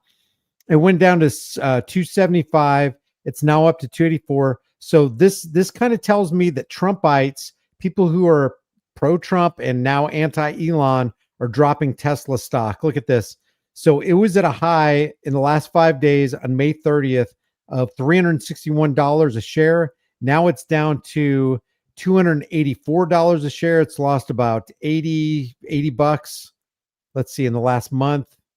In the last 5 days, it's down 19%. It's down 14% today. Not sure what the Dow did today.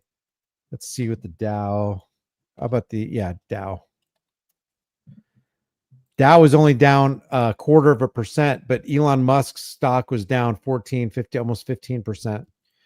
Very, very, very interesting. To save money in our budget, billions and billions of dollars, is to terminate Elon's government subsidies and contracts. I was always surprised that Biden didn't do it. So the reason why that's so devastating is this is him basically, threatening mafia style, like, hey, it'd be a shame if I cut off all of the federal money you get, isn't it? Wouldn't that be? Yeah, that's true. This could be, guys. Like, do you remember when Elon Musk smoked that joint on the Joe Rogan podcast and Tesla stock took an immediate dip because it's like, this guy's the CEO of Tesla. He's not going to be responsible. Don't tell me that wasn't scripted. Now, can I prove that it was scripted? No, I can't. But think about it. If you have that much power and you have no morals and you know that you're going to initiate a market reaction, negative or positive, by something you say or something that you do on the most popular podcast at that time in the world, wouldn't you behind the scenes set up people to put in a large amount of shorts maybe a week before you did it so that you could profit behind the scenes? Don't you think people do that? They have this prior knowledge, they have this foreknowledge of what's going to happen in the markets, and then they place their bets and then they profit handsomely. Maybe Mike Cucumber's right. Maybe this is one of those situations where, hey, we're going to manipulate the Tesla stock price right now. Oh, we'll make up for it. And then it goes right back up because people are so flighty. Shame? Wouldn't that be a shame if the $8 million a day in tax money you get, if that went away? If the $38 billion you got in total from the government, if that went away? If you never get another penny of federal tax money again, wouldn't that be a shame? That's his way of being like, if you don't shut the fuck up immediately, you're donezo, son. You're done. You're never going to see another subsidy ever again in your life, you bitch. That's what Trump is saying there. Now, I love that. Elon should not be getting $8 million a day in tax money. He should have never got $38 billion. I agree with them on that. Nobody should be subsidized at all, because that means that the government is not subsidizing it. You are. And where did the government get that money to subsidize SpaceX or Tesla or farmers or whoever? Oh, that's right. It came from extortion. And who is extorted? Oh, that's right. You and I were extorted. And then what happens? What happens? Our dollars are devalued. Brilliant take on stock shorts, Brian. Yeah, that came from Mike Cucumber. He's the one who thought of that. So credit's due. But that is what happens. That is what happens. Think about if you had prior knowledge of 9/11, and I don't know who would. I mean, that was organic, right? Nobody saw that coming.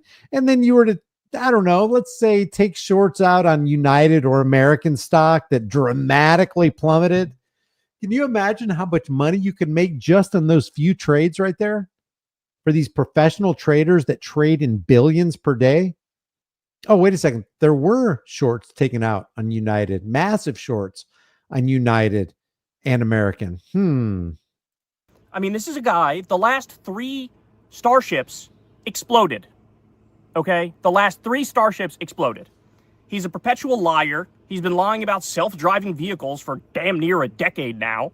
He's right. Elon is a liar, but so is Donald Trump. And so is Joe Biden. And this guy right here, this secular talk, Kyle Kalinske, votes for liars and wants you to vote for liars. And he knows that they're corporate elitists, corporately controlled elitists, but he still wanted you to vote for Harris anyway, because Harris was the lesser of 2 evils. And this guy claims to be, I saw a show from his yesterday or the day before where he's talking about the moral dilemma and the fact that I think he was talking about Nick Fuentes actually backing certain things because it's strategically expedient and not because of morality. And he's like all about morality. If you have your nose in politics and you're telling people to vote for a political parasite, you've thrown morality out the window a long time ago.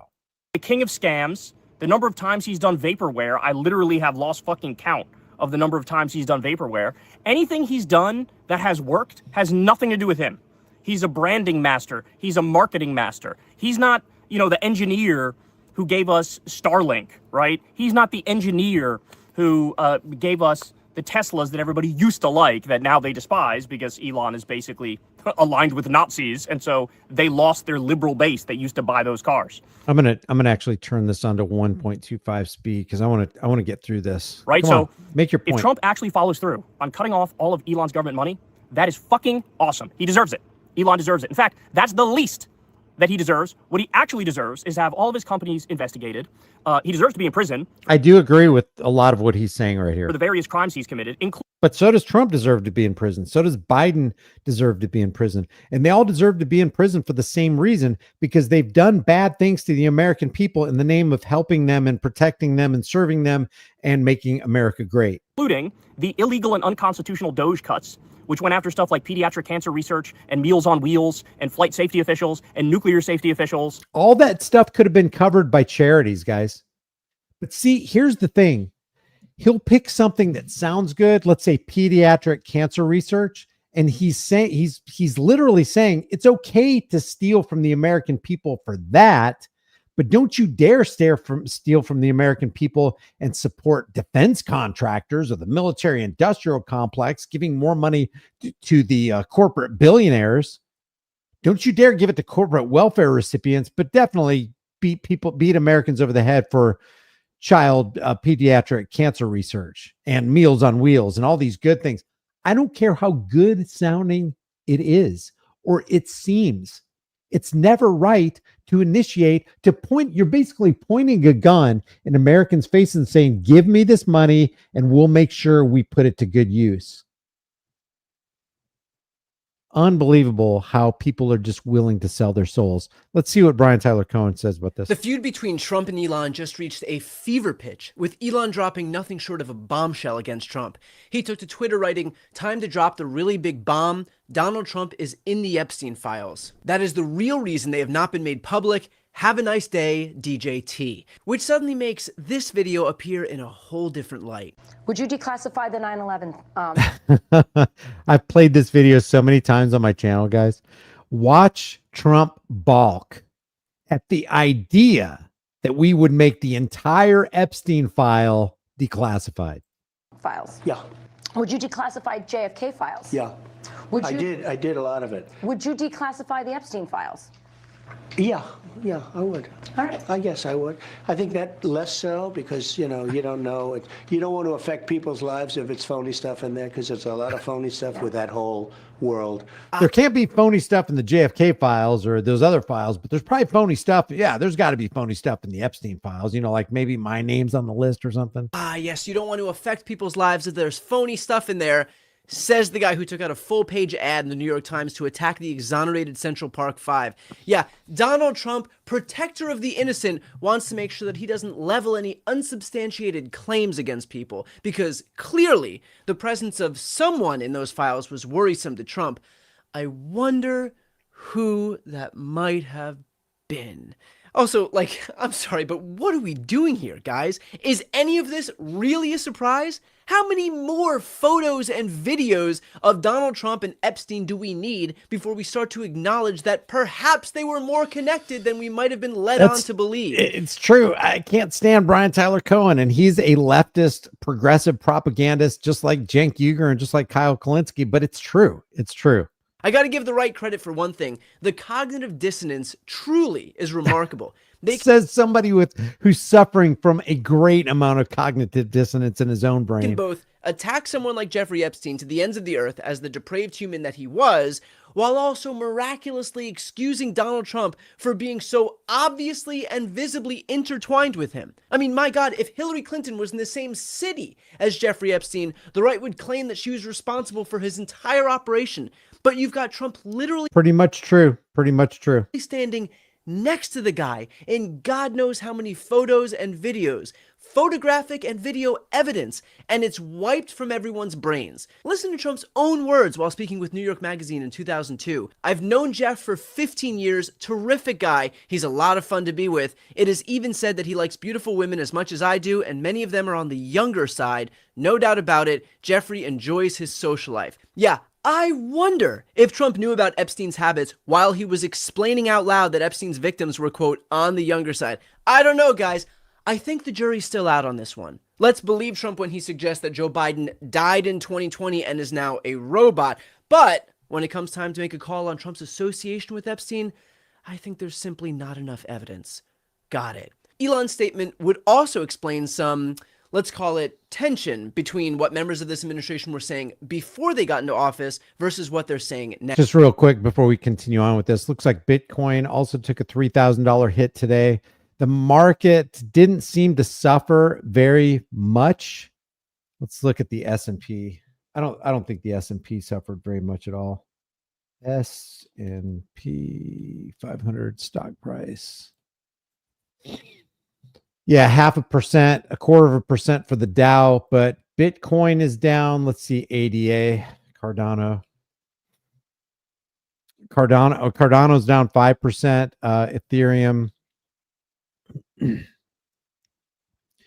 Ethereum's down 6%. So yeah, crypto. Whoa, look at that chart. Holy cow. That is a drop right there. Lost $100 on Ethereum. So yeah, the crypto market is being affected by this news right here. Now, and I'm talking especially about Dan Bongino. If you guys think of something else this could be affecting, leave a comment and let me know what you guys have to say. What's the Trump meme coin? Let's see. Trump. I forgot what the ticker on that. Trump meme coin price. What is it? Trump meme coin. What is it? $sign Trump. Oh, how about chart? Chart. Yeah.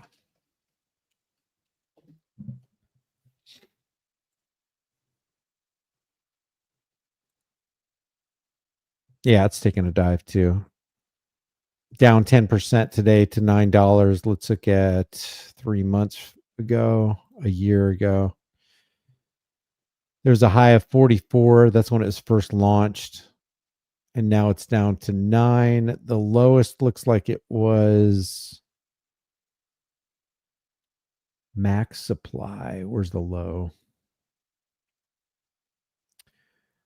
It was down to 4 on January 18th, 2025. It was down to $4.29. All-time high was $73.43. Currently, it's at $9.78. So it's at the lows. It's near the lows. I don't see where that $4 came in. Yeah, so it looks like cryptos across the board have taken a dive. None of us is greater than all of us. Example, this was Bongino before becoming deputy FBI director when he discussed Epstein. I'm telling you. Oh, yeah. I did a video on this. This is so interesting how Dan Bongino, everybody had their hopes pinned on Dan. Dan becomes the FBI deputy director, and nothing burgers all the way around. There could be some national security problems here because, ladies and gentlemen, nobody knows how much material people have on Jeffrey Epstein, who was videoed where those videos are. I was told by someone a long time ago, a very knowledgeable reporter, and it's not my information. I'm not hiding. I mean, oh, you're hiding up for some foreign government. You're protecting. I'm not protecting anyone. I'm only telling you what I was told. That some governments around the world may have some material that's related to the Epstein thing. Bill Clinton was some governments around the world. Let's see. I don't know who that government might be or who Jeffrey Epstein worked for. Knee deep in this, man. I have a very, very good source. I've told you this story. Forgive me for repeating it if you're a P1, but some people are new here and never heard this. He was on the plane with Bill Clinton and Epstein on one of Epstein's planes when Bill Clinton was on the plane with some women who, according to my source, looked underage. Why was my source on the plane?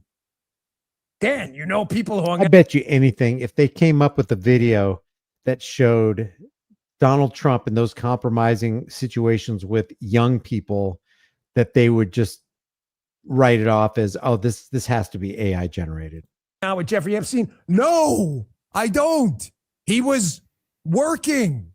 Everyone in the media ignores it. Oh yeah, totally, Sarah. Dan Bongino is definitely in the big club. So is Kash Patel now. Oh my gosh. Even though this source is still out there. Says, you know, Epstein's an intelligence asset for people in the Middle East, right? I'm like, no, I didn't know that. I'm like, you sure of that? I'm absolutely sure of that. That he's either a witting or unwitting asset, intelligence asset. There's a big assumption out there that these videotapes were exclusively in the custody of Epstein. That's a huge mistake. The reason they wanted this story to go away is because there's an assumption like, oh yeah, Epstein had him. No, he wasn't the only one who had him, according to this source. These assets, that's why this blackmail story makes so much sense. Which Middle Eastern countries they are, I don't know. Epstein was either a witting or unwitting intelligence asset, and they may have had his plane wired up. And now, well, this is Bongino's answer when asked why the files haven't been released. I wants answers to the Epstein file issue and what happened. Yeah. And I never knew there were 10,000 hours of tapes. And was it suicide? You said there's a tape, or JFK, RFK, MLK files. All of that is still coming, correct? Yeah, JFK, we're... I don't know. Well, let's listen to more of Bongino here. And then there's a tweet that I missed that Elon Musk pinned to his X account from 4 hours ago we're going to talk about. Done. The FBI's equities in that, we've already released that. RFK, I got to check back on that one. There is more coming on the Epstein files. Listen, I know this is a hot potato for folks. I totally understand. My comments were clear. I'm not paid for my opinions anymore. I work for the taxpayer now. I'm paid on evidence. That's it. The evidence we have. Do you notice what he just called all Americans? That's part of the propaganda, guys. This is part of the indoctrination program. They don't call you Americans. They don't call you human beings. They call you taxpayers. And that payer you might as well replace with cattle. They view you as, I'm working for the tax cattle. No, you're really not. You're not. And we aren't, by the way, we aren't tax cattle. Have in our files clearly indicates that it was, in fact, a suicide. We do have video. It's not the greatest video in the world. I don't want to set expectations on fire. However, the video does show in that specific block. Tell me what he signed today, Lori. That he goes in, made a phone call. You'll see 12 hours of guards going to basically check on him, come back. You'll see no one really comes out in that bay, in that area. Notice how this is weeks ago, and we don't have any of this video. He has not released this. I don't believe one word he says. Than him. There's no one in there. When you combine that with the other evidence where we will be releasing in the coming weeks, we're still finalizing some of the products. I think it's pretty clear. However, as I've clearly indicated in some of my tweets on my official account, You know, listen, investigations, if new information surfaces in the future on any of these cases, we're always open. I'm just Oh, you're talking about the travel ban. telling you there's nothing there in the file at all that indicates anything other than, in fact, a suicide. In light of Elon's comments today, it's pretty amazing to see Bonino squirm on national television explaining why the Epstein files haven't been released yet. We're still finalizing some of the product, he explains, which I suppose is code for my boss is implicated in the files, and so I'm going to delay until hopefully everyone stops asking me about this. So look, will this have any impact on Trump supporters' willingness to carry water for their God King? Maybe for a few people, they realize the extent to which they were lied to, and maybe for a few people, they'll be embarrassed that they stuck their credibility on the line for a guy who very clearly has some pretty problematic baggage in this arena. But if nothing else, it's just one more proof point that this administration was perfectly content to lie to the people who trusted them most and would have had every intent. But Brian, that's what every administration does. That's what politics is. That's what politicians do. And you, Brian, want us to vote for politicians, same as Kyle Kulinski here. Apparently there was a travel ban that was signed by Trump today. And then we'll get back to Kyle Kulinski, but I want to make sure I cover some of this stuff. Lori, thanks for bringing this to my oh, no limit on suing police. No limit on suing police. Let's see. I'll take a look at that. Let's look at the travel ban. Trump signed a proclamation on Wednesday. That's today or yesterday, banning the citizens of 12 countries from entering the United States, saying the move was needed to protect against, quote, foreign terrorists and other security threats. The directive is part of an immigration crackdown Trump launched this year at the start of his second term, which has included deportation to El Salvador of hundreds of Venezuelans. Let's look at this. Let's look further into the, let's see, Trump signs limit on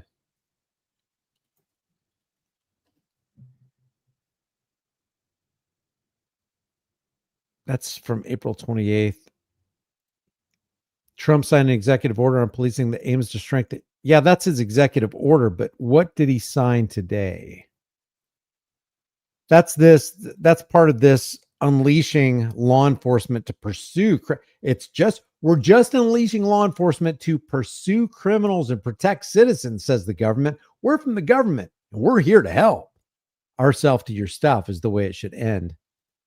Let's get back to Kyle Kulinski.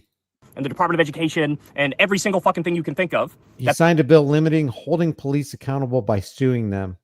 I don't see the thing today. I do know that he was going to do this anyway. I covered this in an extended video that I have on my Here's the Deal channel. I'll drop the link. Let's see. Let's see if I can find it real quick on my channel. It's got the actual bill in the thumbnail. Yeah, here it is. The title is here's the link if you guys want to take a look at that. That's on my other channel called Here's the Deal. That's the police accountability channel. They destroyed, again, totally illegally. So we get that from Trump. Banger. Yeah, let me say this. I see what Derek Morris said. He said, I see comments disappearing frequently. Thanks, YouTube. Yeah, please understand, I have never deleted a single comment, no matter how disgusting comments can be and how much I may disagree with them. Since I've been on the internet from 2010, 2011 on, I've never deleted one single comment anywhere on any social media platform. I am completely for your right to say whatever you want to say. And if there's somebody disgusting out there, maybe everybody needs to hear that they said it so that they can, voluntarily keep away from them. But I see censorship as forcing somebody into silence and not just cutting off the pen of somebody who wants to write or say something, but cutting off the ears of somebody who wants to read and the mind of those who want to read or hear something. So I think that's, never, ever going to do that. Banger. Do it, Don. Cut off all of his money immediately. Do it. Show him you don't mess with the big guy. Do it. All right, but I got one more for you. So then Elon, this is after Trump says that. Here's what Elon says. Time to drop the really big truth bomb. Donald Trump is in the Epstein files. That is the reason they have not been made public. Have a nice day, Donald J. Trump. That is funny. Oh. So as I said, Trump is right to say maybe I'll cut off all the money you get. That's the easiest way to save money. I'll cut off all your money. I love that. I hope he does it. But on this point, Elon's 100% correct. I mean, this is literally just factually correct. But here's the thing. Oh, it took you until now? You were snuggling up to the Epstein buddy, but it took you until now when you have a different disagreement to finally admit, oh, would you look at that? It turns out he was best friends for a decade with the CEO of Elite Pedo Sex Crimes Incorporated. It took you all the way until... So in other words, yet again, guys, this is total validation that the left is right, and we've always been right. We've always been right. There you go. There you go. This is validation that the left is correct, is what Kyle Kulinski says. The left is as wrong as and is on the same train, going in the same direction, on the same tracks as the right. How do we know? Because leftist statism is still statism. Rightist statism is still statism. The right's trying to tell us, yeah, the government is the solution to your problems, but it has to be the right government. The left is saying, yeah, the government is the answer to your problems, but it has to be the left government. These guys are as deluded as the other. Now, some would contend and some would argue that the left is far more gone in the mind than the right. And on some levels, I can agree with that because, you know, allowing a woman to compete against a man in a woman's sport and calling this man a woman, what the heck is up with that? Yeah, who wouldn't be against that? But again, those aren't the major parts of the problem that we should have with this country. What we should have goes back to funding wars, funding abortions using your tax dollars, funding, creating more laws that make us less free. Kyle Kulinski's not against those things. He's just against things because he has pet policies that he likes and that he wants to support because he personally benefits from this. Right. Just like Elon came out and said, Donald Trump wouldn't have won the election without me. The Democrats would have the House, the Democrats would have the Senate, the Democrats would have the White House. Elon came out and said that. That's factually correct. But that is him admitting the criticism from the left that billionaires and democracy can't coexist. That is true. So yet again, the billionaires and democracy.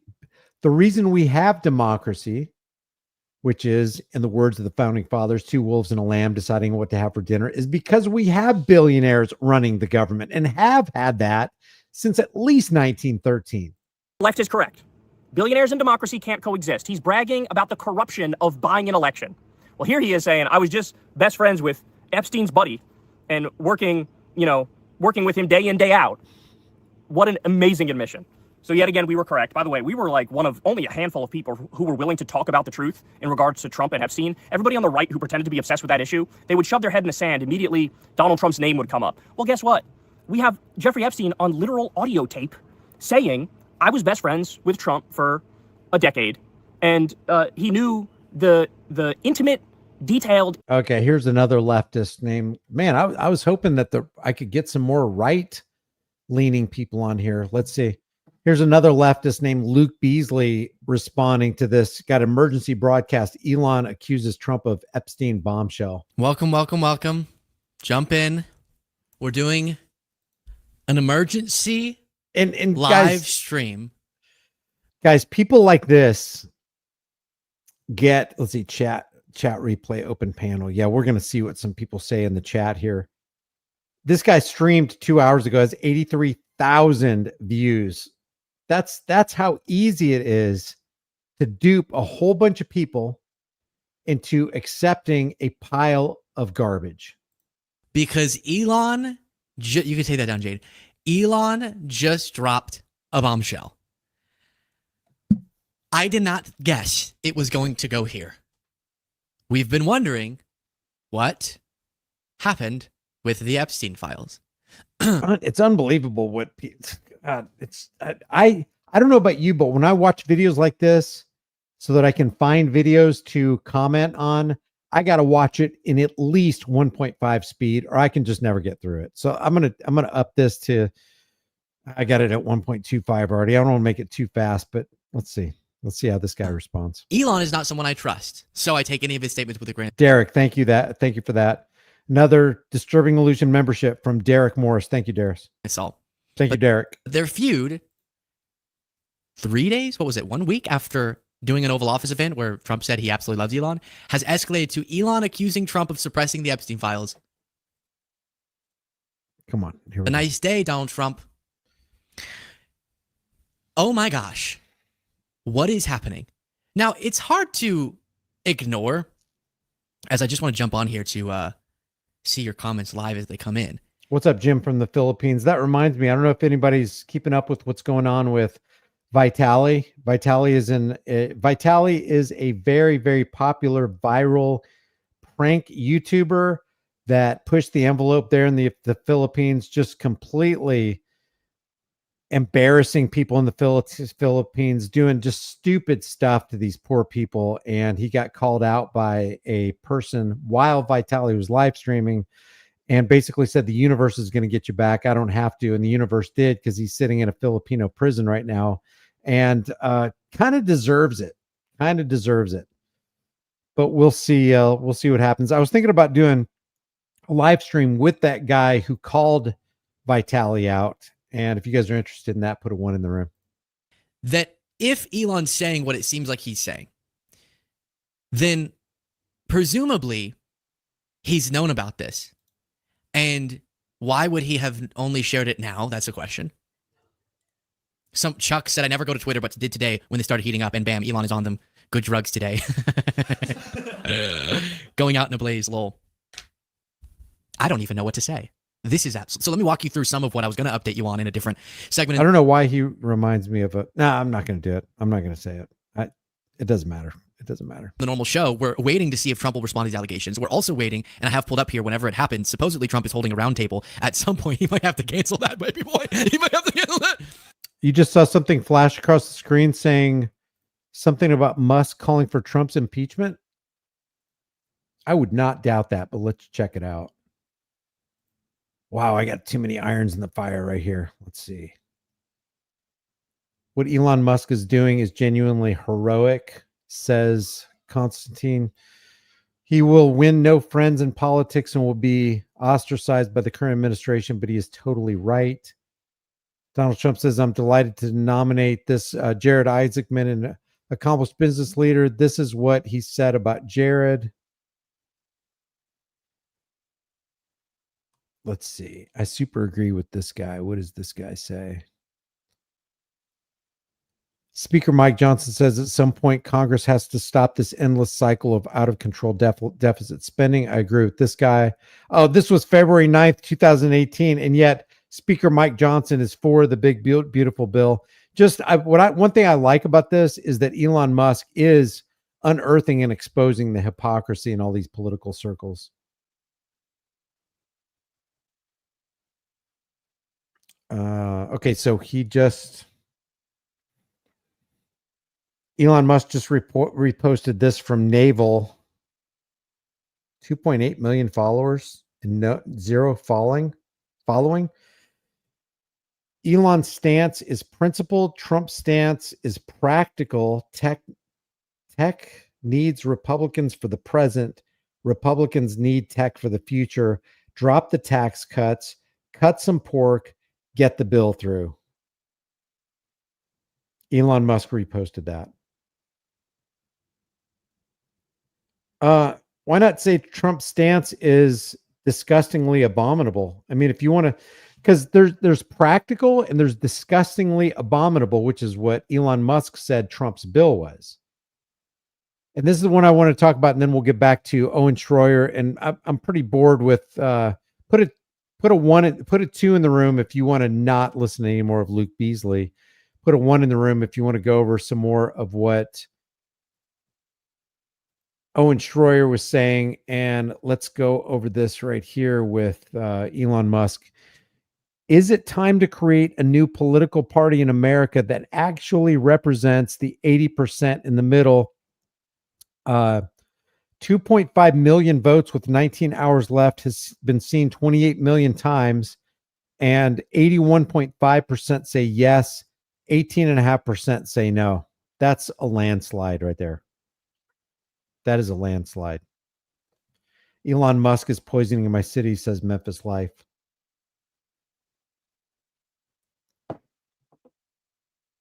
Hey, Cathead. All right, man. I hope your dog gets better. Let's go back to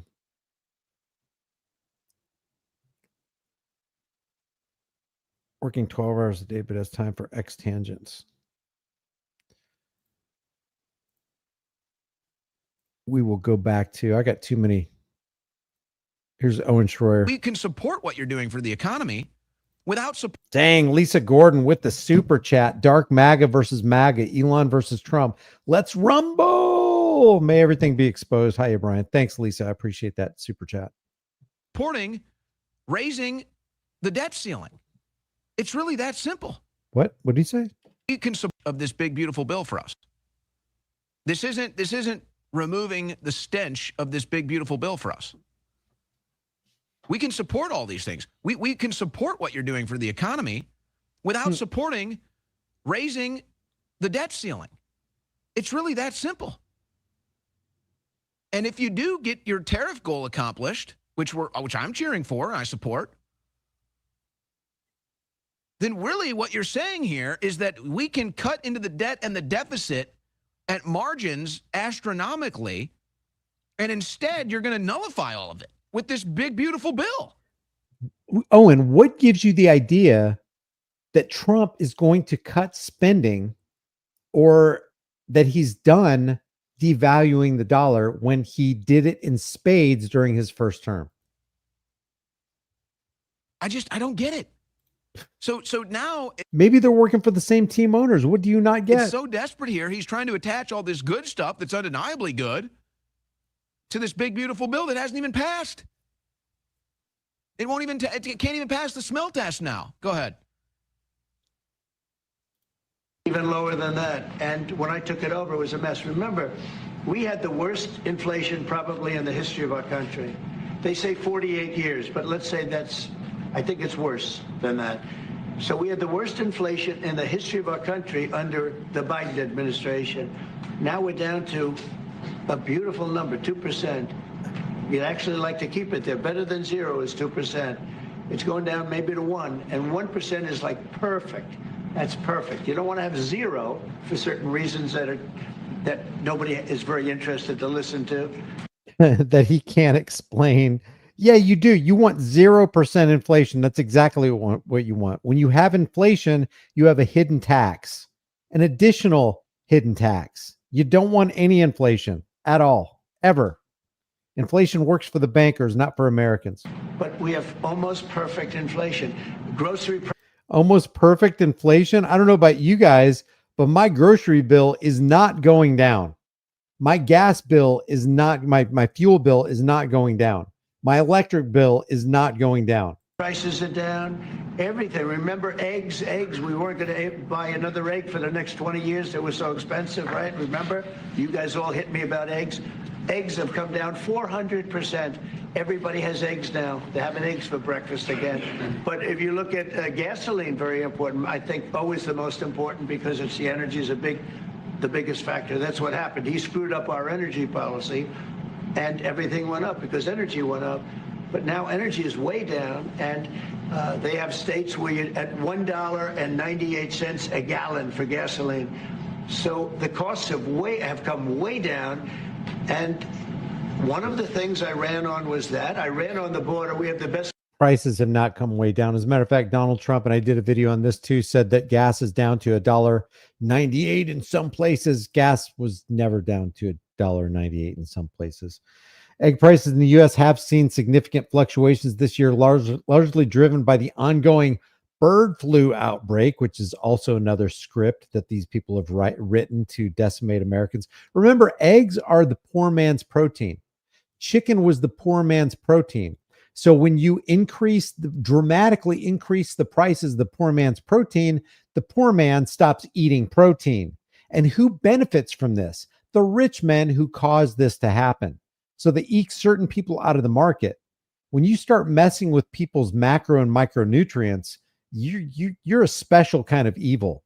According to the Bureau of Labor Statistics, retail egg prices peaked at a record high of $6.23 per dozen in March 2025, up from $4.95 in January to $5.90 in February, reflecting a 25% increase in the first quarter. But by April 2025, retail prices dropped by 12.7% to $5.12 a dozen. That's still crazy.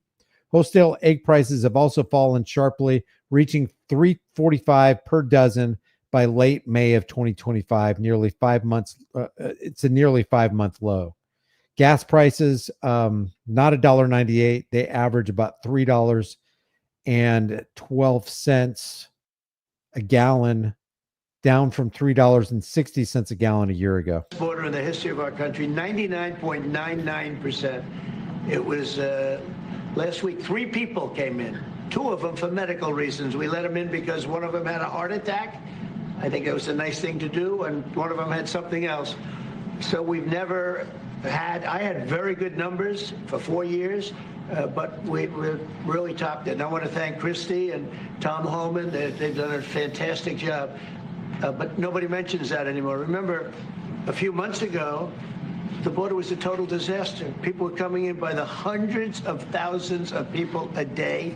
Yeah, let's see what you guys say about prices. Lisa says, in my area, nothing has changed. In fact, my husband was complaining about gas the other day going up. Bad Andy says, I pay $10 for 4 dozen from a lady with a small farm. That's great, man. When you can buy local like that. Almost $50 for a flat of eggs, still almost 5 gallons. $50 for a flat of eggs? I think they're 23 here in Oklahoma, but I remember about a year and a half ago, I was getting 60 eggs for $6.95 for 60. Knit is saying that it's $2.68 a gallon by you. Is that with ethanol? Because ethanol is junk gas. Okay. When it's got that 10% ethanol in it. Are you sure that's not ethanol? I haven't seen $2.68. Where I am, it's about I think it's $3.15 or $3.20. I haven't filled up with gas for a while. I use diesel, but I don't fuel up very often at all because I don't drive very many places. Caesar says, I get eggs from my mom. She has a flea market. Plug. That's in West Tennessee. Interesting. Gas is $4.39 at Costco in Southern California, says Cronin. Bone says prices only going up around here. The Joker says orange juice is about $10 a gallon now. Holy cow. I'm glad I haven't bought orange juice in like 30 years. Double from 5 years ago. $3.19 for gas in Pennsylvania. Down 30 cents for me. Food costs the same. Eggs $4.99 a dozen. Over $3 in West Phoenix, says say what? It's 15% ethanol. It's 15% ethanol in Broken Arrow. That's not good. In my area, gas is up. Bill says over $3 a gallon. 1 pound steak is $12. $12 a pound. And decent fish costs $7. Oh, that's cool. Redneck gives eggs to his neighbor. New York City regular gas is $3.29. Man, if I lived in New York City, I don't know if I'd want to own a car. It's just so expensive to park them, and then you got to find parking. What's up, back Shamil? Christopher says 409. Jackson says around 240. Chad says 318 in Louisville, Kentucky. We're paying $6 a gallon. You got to be in California. Got to be in California or Alaska.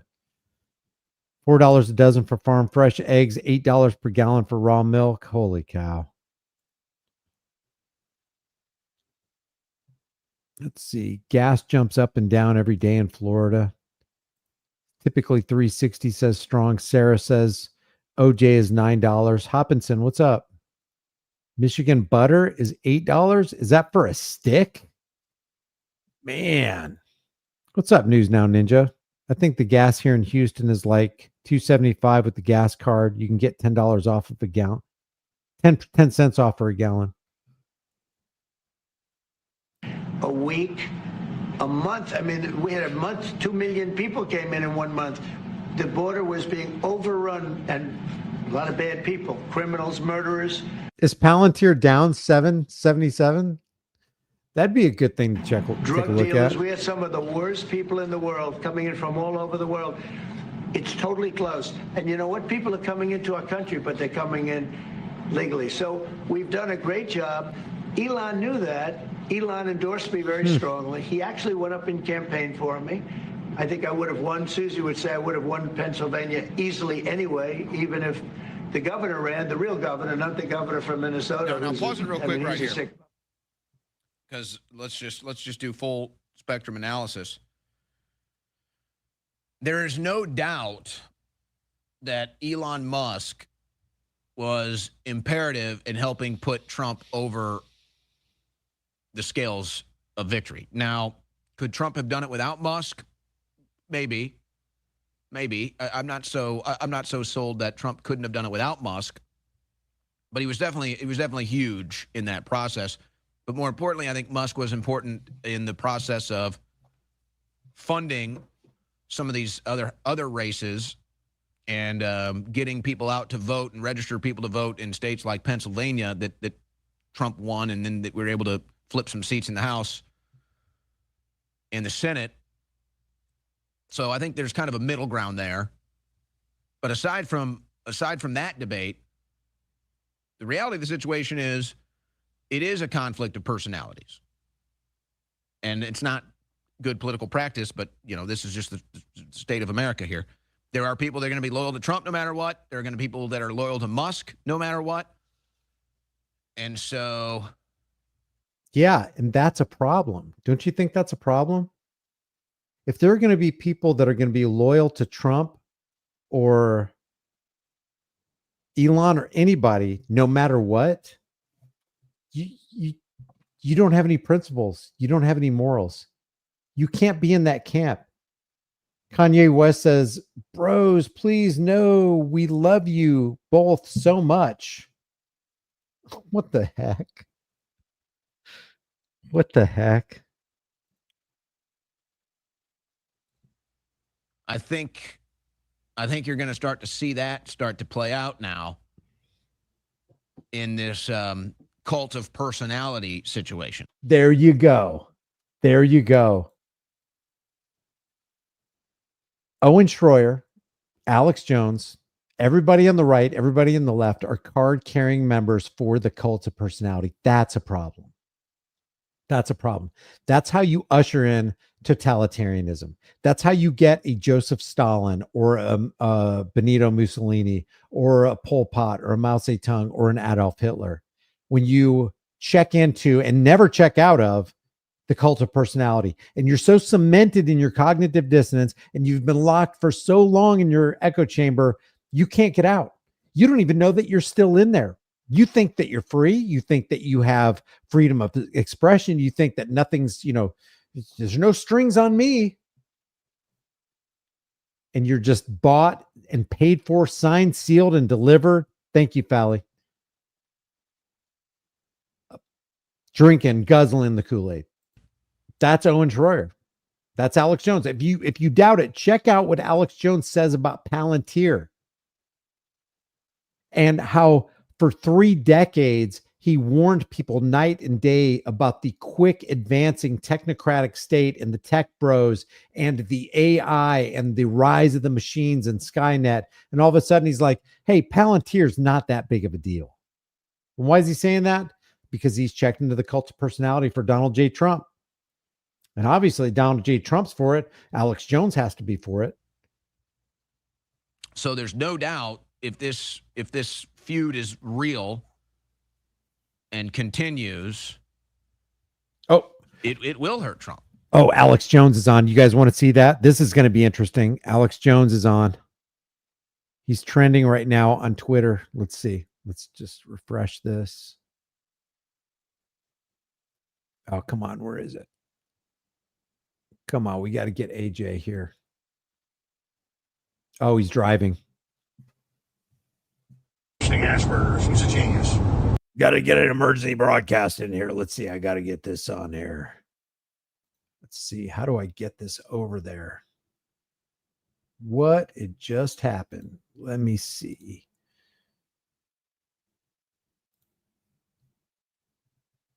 Yeah, here we go. I'm still not going to give the tail sips of confidence.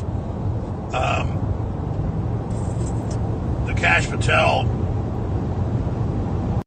Okay, he's been ranting for 8 minutes. So he went live while he's driving. Okay, I've not seen this. This just came out 8 minutes ago, and he's still driving, talking. Exaggerate to be sensational. Incredibly dangerous. That I am known as, ladies and gentlemen. Okay, here we go. This will be interesting, guys. Ladies and gentlemen, you know that I am known as being tomorrow's news today. And in this incredibly dangerous, dynamic world, there's no need to exaggerate to be sensational. I am the most stressed out and the most concerned that I've been in my lifetime and 31 years on air. I learned 3 hours ago, as it broke, about the Musk bombshell allegations that the Trump administration is suppressing the Epstein files because he's implicated in them. Now, I want to be clear, I don't know if that's true. And all I'm going to do is give you wide spectrum analysis of the developments that have happened in just the last 3 hours. Number one, Tesla stock has dropped the most ever in one day, 14%, last time I checked, and dropping. 150-something billion. Musk is saying he's canceling basically his Starship project completely. And that basically implies that he's been told the funding's being cut for it. But it's not clear. I'm not saying this is what's happening. I'm looking at the different pieces. That's why I've been waiting hours to really make a big statement. I'm going to start making it now.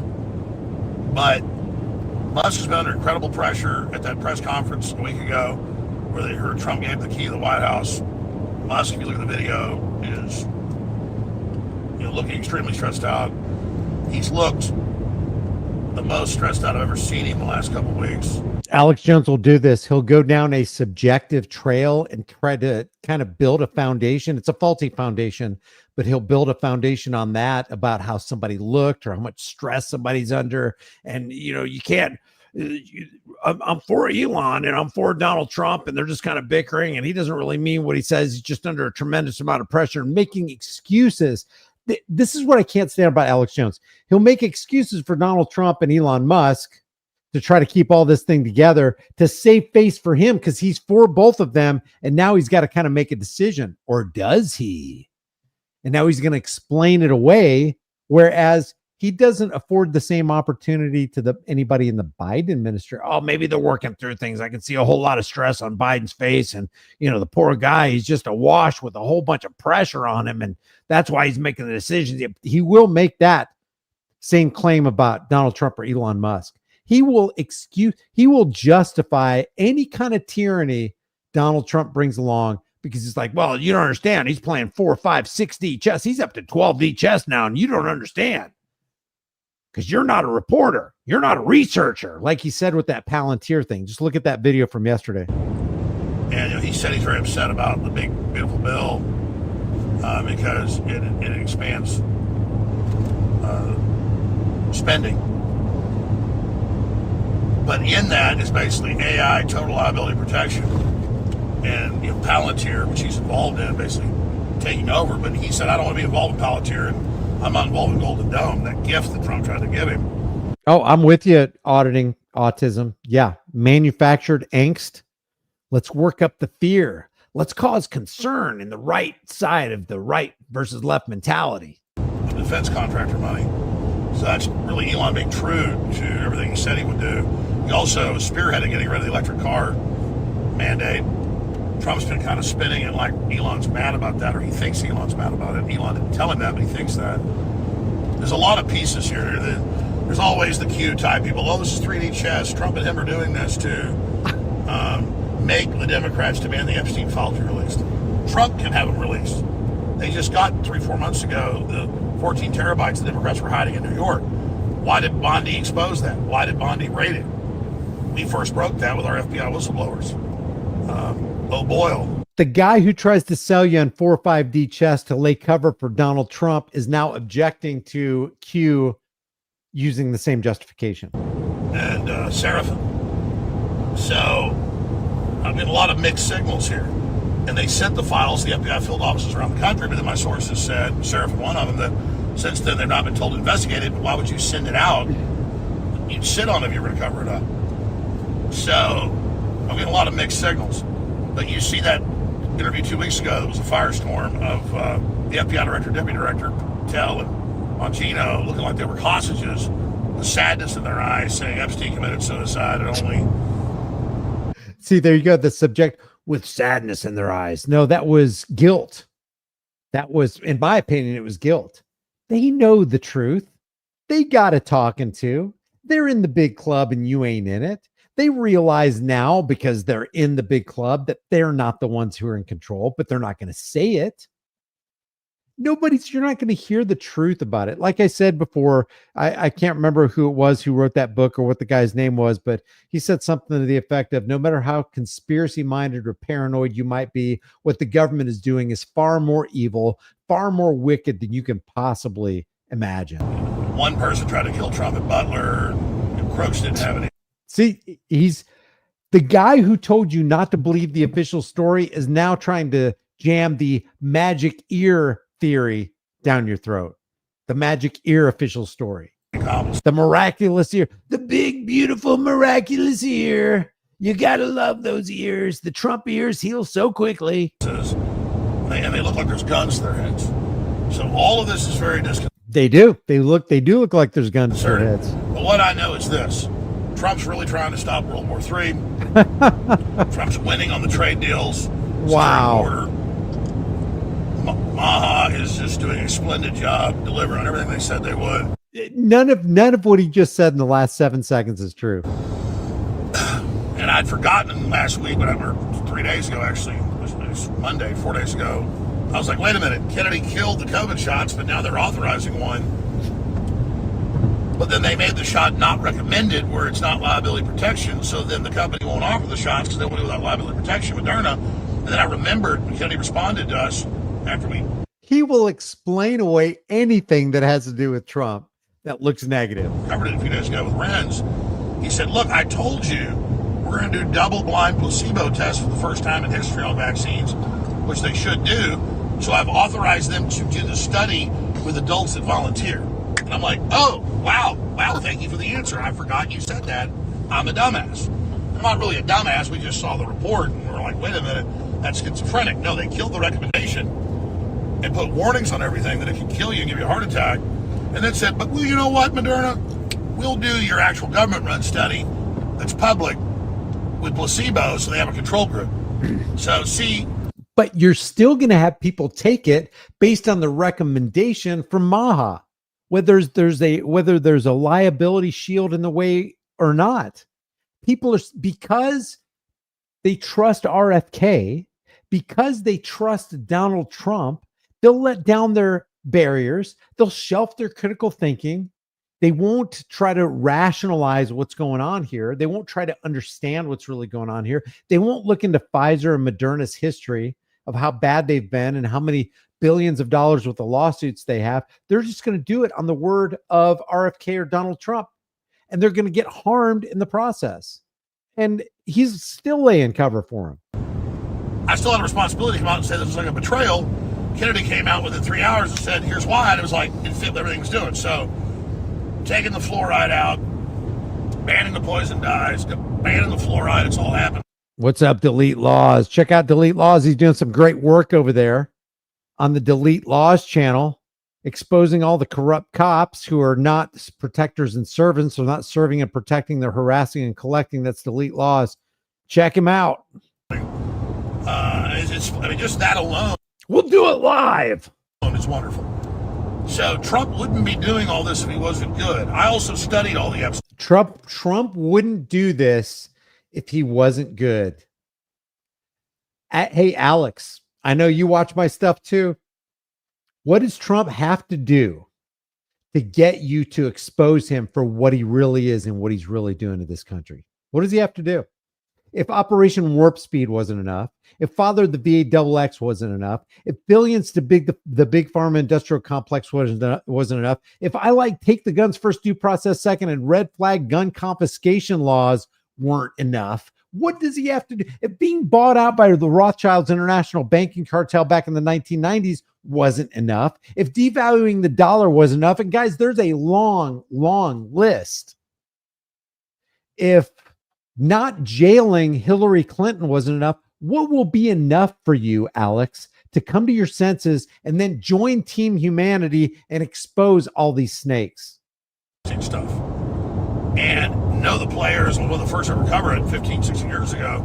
And I know Trump's background. I know people that know him well. I know a bunch of people that are his good friends. I've stayed many times at his house and at Trump Tower in New York, in his house with him. I mean, Trump's loves, bombshell women, his wives he's had. He's not into, even young girls. He is seriously trying to sell us on the idea that Trump doesn't like YOUNG girls. Much less illegal ones. Wow. But then I know Musk has done a lot for freedom and promoted having more children and been against a lot of the globalist agenda.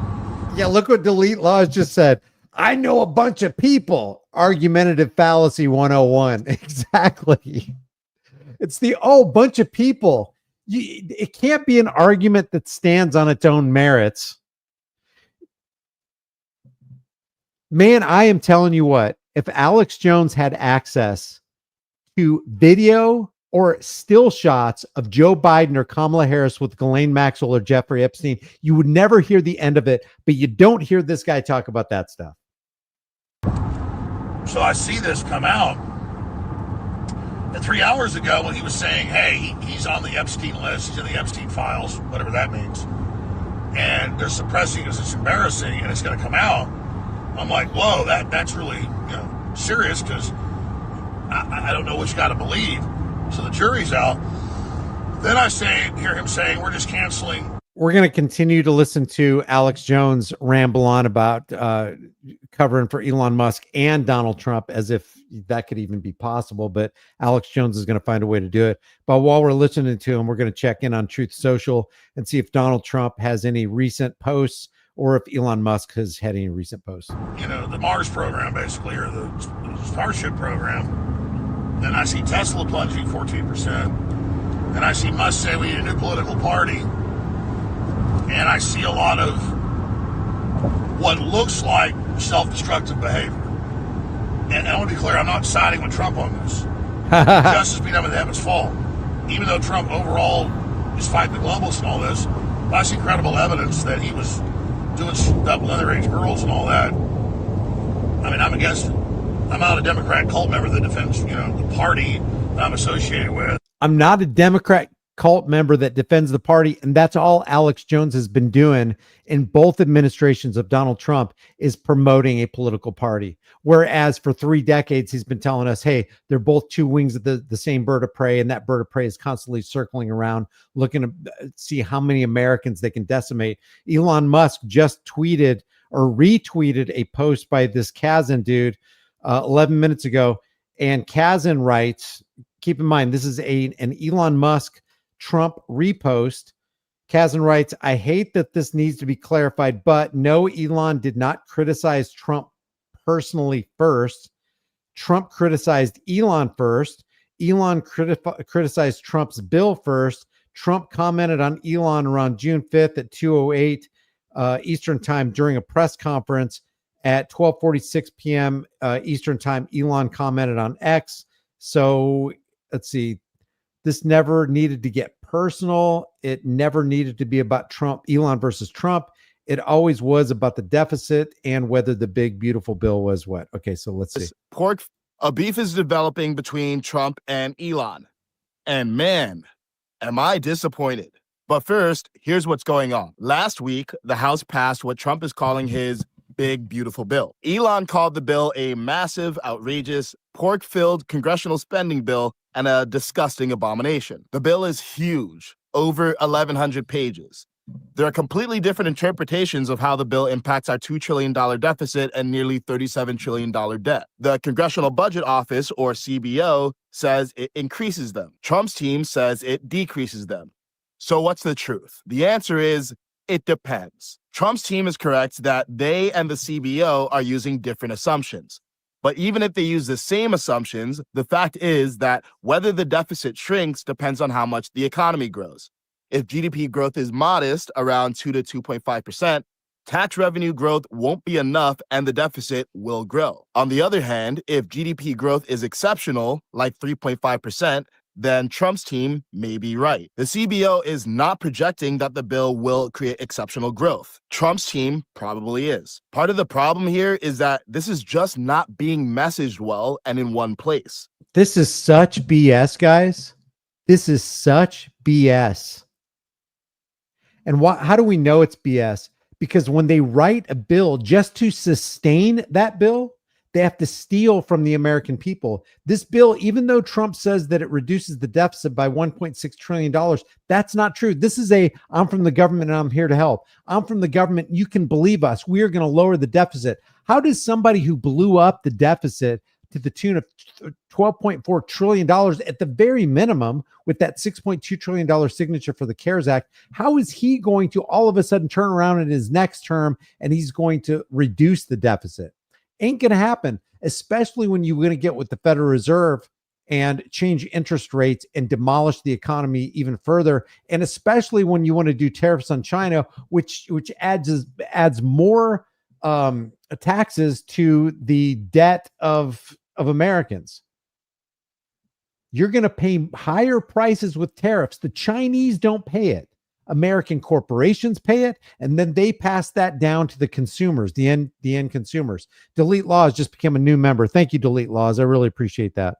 So this guy isn't telling the whole truth. And what I find interesting about this is that this guy's X page says, make nuance cool again.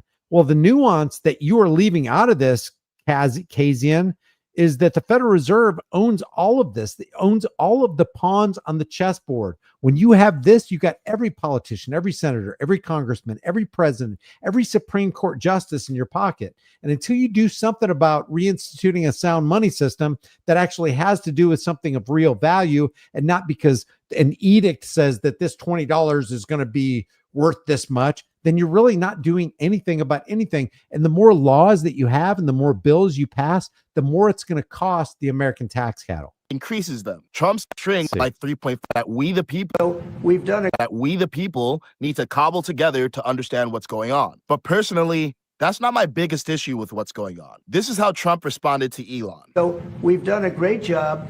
Elon knew that. Elon endorsed me very strongly. He actually went up in campaign for me. I think I would have won. Susie would say I would have won Pennsylvania easily anyway. And I'll be honest, I think he misses the place. I think he got out there and all of a sudden he wasn't in this beautiful Oval Office. He's not the first. People leave my administration. This guy is so stuck on himself. And they love us. And then Lisa Gordon just became a new member. Lisa, thank you very much. I appreciate that. Lisa Gordon's a new member. Delete Laws is a new member. At some point they miss it so badly, and some of them embrace it and some of them actually become hostile. I don't know what it is. It's sort of Trump derangement syndrome, I guess they call it. What a disappointing response from our president. Look, there's a reasonable disagreement to be had about whether this is the right bill. I can understand why, on a human level, Trump would be disappointed that his friend challenged his bill. But Elon critiqued the bill. Trump critiqued Elon. Elon is a citizen. Trump is our president. We elected him to lead. He should be. We elected him. You got a rat in your pocket? Because I didn't elect him. Leading, not fighting with citizens. Now Elon is firing back by accusing Trump of being in the Epstein files. Yeah, that's a good point. Lisa Gordon says, let's not forget he started 2 more branches of the government also. So that also costs us. Which I find unnecessary and disappointing by Elon, especially since he was originally taking a more principled position. But here's what's most important. Mr. President, this is a 1,116-page bill that passed 2 days after being introduced. Politicians made a bill so... That on its face is dishonest. Ain't nobody reading a 110-page document, let alone an 1,100-page document. The Silver Sailor just gifted 5 Disturbing Illusion memberships. Thank you, Silver Sailor. Much appreciated. Long that no one could read it. And then they voted on it without reading it. It extends tax cuts that you made in 2017 but did not reduce the deficit. So hopefully you can understand our concern. We want an explanation, not retaliation and escalation. Please make it clear the conditions under which this bill reduced the deficit. And tell us in one video or essay or speech how you plan to create those conditions. If this is really one big, beautiful bill, then please give us one big, beautiful explanation. Currently, things are escalating between Elon and Trump, but this shouldn't be about Trump versus Elon. This should have never become a personal fight. Elected leaders are supposed to lead. If we, the people, are wrong about the bill, then show us what's right. Nuanced. Yeah, well, he's lacking nuance because he left out the biggest part of that pie, and that is the Federal Reserve. Doing a real quick refresh here. Let's see if Elon has retweeted or said anything else. And nope, that's 18 minutes old. So we'll go back to bought and paid for Alex Jones. Because I'm in a cult. But I know they did the human trafficking. I know they smuggled into millions of people. Delete laws. I really appreciate that, man. Thank you. I know Trump's been going after that. So the actions. Wait, Trump's been going after who? I mean, I'm against it. I'm not a Democrat cult member that defends, the black. I see credible evidence that he was doing stuff with underage girls and all that. I mean, I'm against it. I'm not a Democrat cult member that defends, the party. Did you see how uncomfortable he got when he did that? He's like, I'm against it. He wasn't rubbing his hands together till he said that, and then he did something, little nervous gesture there. I'm against it. I'm associated with because I'm in a cult. But I know they did the human trafficking. I know they smuggled into millions of people. I know Trump's been going after that. Really? How do you know that? Where's the proof? Where's the proof, Alex? Trump's been going after all those PEDOs, those PDF files. He's going after them. Where's the proof? Where's the jail time? Where's the sentencing? Where are the names? Jackson Lay says, I don't do subscriptions, but I'm happy to help out a little bit. You're one of the few on here that can see through the left versus right paradigm. Thank you, Jackson. So the actions of what Trump does doesn't comport with him being a bad guy. So this is a real paradox and a real No, it's not. whodunit and a real conundrum. No, it's not a paradox.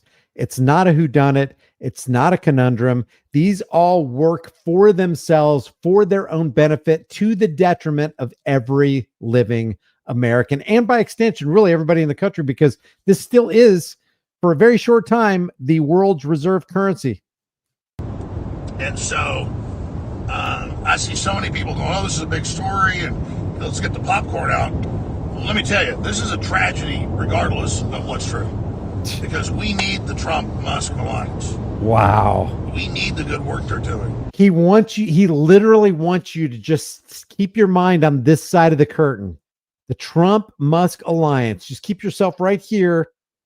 Don't peel back the layer and see what's behind it. No. You want to keep your face right here. And Alex Jones is the gatekeeper, one of the many rightist gatekeepers, along with his leftist gatekeeper propagandist counterparts that are doing just that. They're trying to keep our minds right here. Don't ask too many questions. Don't draw too many parallels. Don't broad brush this thing to all politicians, because there are good politicians out there like Donald J. Trump. He's getting the job done. He's wrecking the PDF file Apple Cart. Believe me, I'm not for this stuff, and I'm not a sycophantic puppet. Yeah, you are. Yeah, that's exactly what you are. That's what you've proven yourself to be. We know the Democrat Party and their globalist system wants World War III and wants these sneak attacks. It's the Democrat Party and their globalist system that wants World War III. Not Donald Trump, who's helping to continue to fund Israel and their live stream genocide of Gaza. No, not that. Don't look away from that. Look away from the fact that he was good friends for a while until there was a rift with Bibi Netanyahu. And the fact that he is Israel's greatest friend and ally. On Russia to derail the peace plan, as I told you, Trump didn't know. Now it's admitted, confirmed. We need these task forces with the great Ed Martin, and going after all the weaponization against the people. Yeah, well put, Daniel. This is an open air Jerry Springer show. It is. So Yeah, the Democrat Party's been committing suicide. They're falling apart. But so many times we see the, overall the good movement in society self-destructing. So it's not rumors that Elon built all these companies himself. It's not rumors he works 25. That's a good point, Chip. Imagine applying for a job and handing your potential employer a redacted application. 21 hours a day. I mean, could work 25 hours a day, would. It's all real. But he'll tell you he's got high-functioning Asperger's. He's a genius. And most people that, have that level of genius have their eccentric behaviors. Oh, like lying, like perversion, like accepting massive government subsidies from the United States government on the backs of the tax cattle. So I'm going to be tracking this very closely. I'm going to be watching every angle of this, and I will go wherever the information goes. I did learn, and I wasn't going to say anything about it, and I'm still not going to give the details. It was in confidence. The Cash Patel is on a damage control tour. Stay on this road straight. Yep. Oh wait, no, go that right there. Oh, that's one there. You're good. So, we don't. Cash Patel is on a damage control tour. Use GPS I want to hear more about this. Heads, at least most of the time. So, what was the point I was making? What was I getting to, Rob? You were talking about how Cash Patel is on damage. Well, you were getting into the way Musk has now, I guess, kind of the way he's pulling back and what it really means and how it's. I don't think the cameraman was actually listening to Alex Jones, honestly. Yeah, he is violently, I don't mean physically violent, but violently slamming on the brakes. Like he's going 150 with Trump, and he's slammed on all the way down to 0, really in a panicked mode. And that could signal a lot of things, but two big things come right up front. There's two big probabilities. He's seen devastating information of Trump being compromised and being involved in some bad stuff. And he wants to be 100% clear he's not connected to it. And he could have been given wrong information, but he's really smart, and obviously would try to verify it. Guys, this is big. This is big. But that's the probability that he really believes it, and it's bad. He could be wrong. But the probability in my deep focus on this last few hours, and I've been just blasting my mind every angle. The probability is, from all past analysis and information, behavioral psychology, different data points I've got, past behavior is the greatest indicative sign of future behavior, that Musk is telling the truth about what he believes is true, and his actions show aggressive, desperate, emergency brake, emergency shoot, abort, escape pod, fleeing to get as far away and to separate himself from Trump as fast as he can. Wow. And so it's a probability, I'd say 70%, that he's a good actor and that he believes he's doing the right thing. Then it enters the equation, has he been given an elaborate disinformation? And I'd say out of the 70% chance that he's telling the truth, out of that 70%, it's a 50-50 if what he's been given is true. And kind of like how I jumped the gun when James O'Keefe said, hey, you're my dead man switch. I got these 3 big stories, and then 2 of them really were big. The Prince Andrew thing's dangerous. I've been blamed for saying that. And he said, it's Epstein. It's a cover-up type deal in the Trump administration. And I made some calls. Yeah, it's Van Bondi. It's a nothing burger. I'm not saying he's wrong. That was their perspective. And it was, she's like, it's videos of him raping a bunch of hundreds of kids. Well, she pretty much said we have hundreds of new victims in the files and, and the people doing it in Epstein. So she pretty much said it, but that went further. But because it's, a candid video, incognito, people don't know. It's like, okay, I can see it does take balls to even, be secretly recording the Attorney General. So, and I I wasn't saying it was nothing burger. I just Man, he is just rambling. Come he on. wouldn't tell me the details. But said he wanted me to know this. And I could talk about That one thing was big about his thought that the probability that Donald Trump is compromised, or at least that Elon Musk believes with all his heart that he's compromised, and he may have seen some evidence. If that is true, and if Elon Musk, in order to save face and his reputation in the next couple of days, weeks, or months, produces evidence to show that Donald Trump and Epstein and all the bad things that they were doing is a reality, it's going to be interesting to see Alex Jones justify that position. Because, I'll tell you this, Trump has made it extremely hard for even his most ardent sycophants to continue to stick by his side when he did Operation Warp Speed, and we did the CARES Act, when we signed $6.2 trillion, and he gave the second pen to Steve Mnuchin, and he hired as a commerce secretary, Wilbur Ross from Rothschilds Inc. When you keep doing this, or it's like, that's why I have no respect for Second Amendment promoters like National Rifle Association, which is antithetical to the Second Amendment. They're actually solely responsible for the NICS instant background check system. That's why I have no respect for people who say they're pro Second Amendment, and because I'm pro Second Amendment, I'm pro Donald Trump. And then Donald Trump sits next to Diane Frankenstein and says, "I don't know, Mike. I like take the guns first, due process second. And hey, how about we sign the red flag gun confiscation law into reality, which is basically like, oh, we can take your guns from you if we get an anonymous tip from people that we don't know and we don't know their name, and they say you're a danger to yourself and others. We're going to send a SWAT team to your house to not only violate your Fourth Amendment rights because they're going to kick down your door, but your Second Amendment rights by getting all your guns." That's what the red flag gun confiscation law is. And yet these supposed gun lovers and pro Second Amendmenters were staying by Donald Trump's side because, hey, they drank too much Kool-Aid. They're in too deep. Their cognitive dissonance is showing too much for them to turn back now.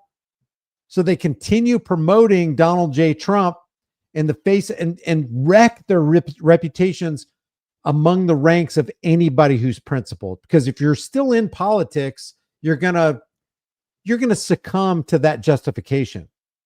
You're gonna succumb to, see, cognitive dissonance is trying to hold two mutually exclusive, diametrically opposed ideas at the same time, trying to hold on to both of them in the face of, one of them or both of them is wrong, but you're still going to hold on to both of them.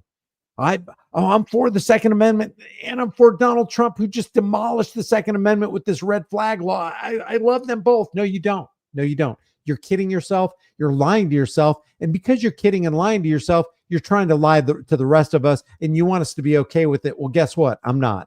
I'm not okay with it. That's why I'm not okay with what Alex Jones is saying right here. Basics. Let's see. Control of it. Let's see what he says. See what he says at the this is the last minute and a half. And so that's it. This is a big deal. And for all you leftists who just want power, you have the power of a burned down planet. So, you got any self-preservation? I mean, we had maverick leaders like this from the Democrats doing these same policies. I'd support them. I don't care if they have a T in front of their name. I cut my teeth going after the Clintons, the Bushes. That was a uniparty. This is not a uniparty. This is a real revolution. He said he was against the Patriot Act. He said he was against George W. Bush. He said he was against Halliburton. He said he was against all of the, the funding of the defense contractors. And yet all of a sudden he's for it because Donald Trump's on board with it. This Alex Jones is a sycophant. He's just going to follow his guy because that's his hero, and he's in too deep. He said too much, and he can't turn back now. He's bought. Signed, sealed, delivered, bought, and paid for. Doesn't mean this revolution we're pushing is perfect, but it sure as hell ain't the New World Order system. So, this is a day long remembered, folks. And this could spin out of control and end up in nuclear war. You want Lindsey Graham and Mike Pompeo running the show? Or you want Elon Musk and Trump doing it? He says he is suggesting that Elon Musk and Donald Trump are running the show. man, this guy has fallen. You know the answer. And now the Democrats endorsed Liz Cheney and Dick Cheney, and they all endorsed them. I mean, you people are crazy. You want Hillary Clinton and Dick Cheney over Elon Musk and Trump? I mean, come on. Come on. Wow. What the fuck's your problem, man? Wow. What is... You're nihilistic. What you can't talk to the left. They think Pfizer's their mommy, and but I took the shot and wear the mask. You all fucking. They think Pfizer's their mommy, but his daddy Trump gave Pfizer billions of dollars. They had record profits under Trump. What the heck? This guy has lost it, man. And it's so simple. It's so simple. You just love being losers that are being pimped out by the New World Order. Wow. If overseeing the biggest power and wealth transfer, $6.2 trillion, just think about the massive sum, just to give you an idea of how big trillion is. And maybe you haven't heard this. If you receive $1 for every second you're alive, that's $86,400 a day, or about roughly $31.5 million a year. How long would you have to live receiving $1 for every second that you're alive? How long would you have to live to collect your first $1 trillion? Is it 31 years? Is it 310 years? Is it 3,100 years? No, it's 31,709 years, receiving $1 for every second you're alive. You'd have to live 31,709 years to collect your first trillion. Trump signed over $6.2 trillion to the big pharma industrial complex, under the guise of the CARES Act, and we're going to bail out Americans. But the lion's share of that went to the big pharma industrial complex and the corporate elitists off of the backs of the American tax cattle, which devalued the product of your time and labor under one signature from Donald Trump. And then they turn around and blame the Biden administration. Look at the inflation happening under the Biden administration. It was initiated by the Trump administration through their policies because they're dangling from banker strings too. And Alex Jones knows this. It's so simple to see that Donald Trump and Elon Musk aren't in control. They're being controlled by the powers that shouldn't be. The Democrats are being controlled by the powers that shouldn't be. AIPAC owns Congress. A foreign country owns our Congress. That's why we should at the very least decentralize and get rid of the federal government and hand it down to the states so we can have 50 separate countries. That way, if it gets too oppressive in one place, and it will, then you go to the other place, and then the economic screws are turned to the wrists, and then Texas, who oppressed you too much, backs off of the oppression so you can come back. And now there's this competition. Now, when you create competition, now you can actually carve out a little bit more freedom. But when you have a monopoly, a government centralized authority called the federal government operating out of Washington's District of Criminals, great move, then you're totally controlled and you're totally screwed and there's nothing else you can do. And then you have federal forces coming in and overriding your local police force. Your local police force is bad enough, but now you got the FBI and the DEA and the CIA coming in, taking over and running the show. It's just a Shiite show. So Alex Jones is trying to get you to look on this side of the veil. And getting back to what I was saying, the man who oversaw the greatest power and wealth transfer in the history of mankind with one signature. If that wasn't enough to deter somebody like Alex Jones from voting for him and trying to suggest that his audience vote for him, if that wasn't enough, ain't nothing going to be enough. And there's no way this sycophant is going to back off. He's too far up Trump's rear to do anything about it. And he's going to say, F you. You want the Democrats and you want World War III? You are such a fool to believe Alex Jones. And you think you're not successful because you haven't dominated farmers and truck drivers and, made the average good old boy bow down to you. And, you can't convince them to be a pedophile. Yeah, exactly, Aaron. He's trapped in his own lies. He really is. He's trapped, man. I would not want to be Alex Jones or anybody who sells out to the highest or the lowest bidder. There's some people out here that are being propagandists for free. You're just Satanist, so it doesn't matter. God's going to beat you in the end. Oh It's all part God. of the process. Now he's going to back it. He's going to springboard off religion. The Lord works in mysterious ways, so I have faith. More live feeds coming up. Stay with us. Please share this live feed once it's archived, starting now on X or All Shows. Because regardless what happens, I'm going to keep fighting to the end. This way, so I have faith. More live feeds coming up. Stay with us. Please share this live feed once it's archived, starting now on X or All Shows. That's regardless what that right there. That's a copium face. That right there is it's a hopium / copium face. He is coping so hard right now. All right, before we end this live stream, let's just go ahead and take a look at Truth Social. Why can't I minimize this? Wow, it's not letting me minimize that. Huh. I don't know why. happens. Wow. I'm going to keep fighting to the end. Yeah, it's not letting me minimize that screen. That is weird. Let me see what's going on here.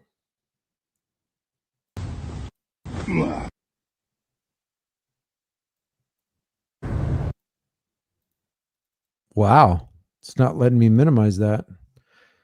Something froze up. Can you guys still hear me? Let me know if I'm still live. I'm not even sure if I'm still live. It's the clock's still ticking. It will not let me minimize that. So let's see what I can do here. Wonder if I can put this up here. Yeah. That's strange. Let's go to X, and then we'll go to Truth Social, and then we'll get the, as my friend Delete Law says, we'll get the flock out of here. Elon Musk. Seriously, you guys need to check out Delete Laws. He's got some good stuff. Definitely holding the cops accountable. Okay, let's go to Truth Social. See if Donald Trump has written anything. Truth Social Trump.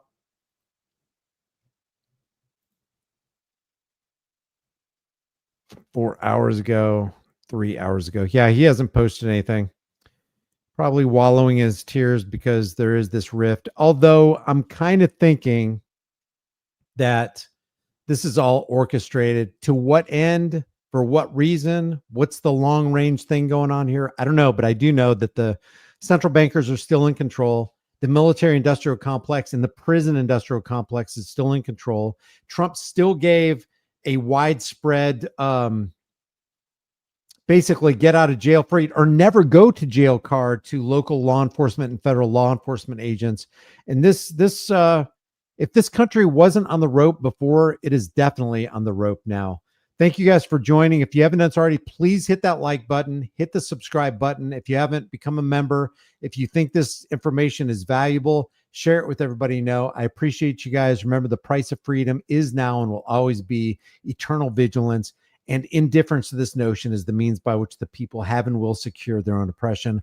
I got an idea. Let's stop securing our own oppression and let's start today. Make sure you set brush fires of freedom in the minds of men. That's the only way we stay free. I will see you in the next video. And we don't stop. That's right.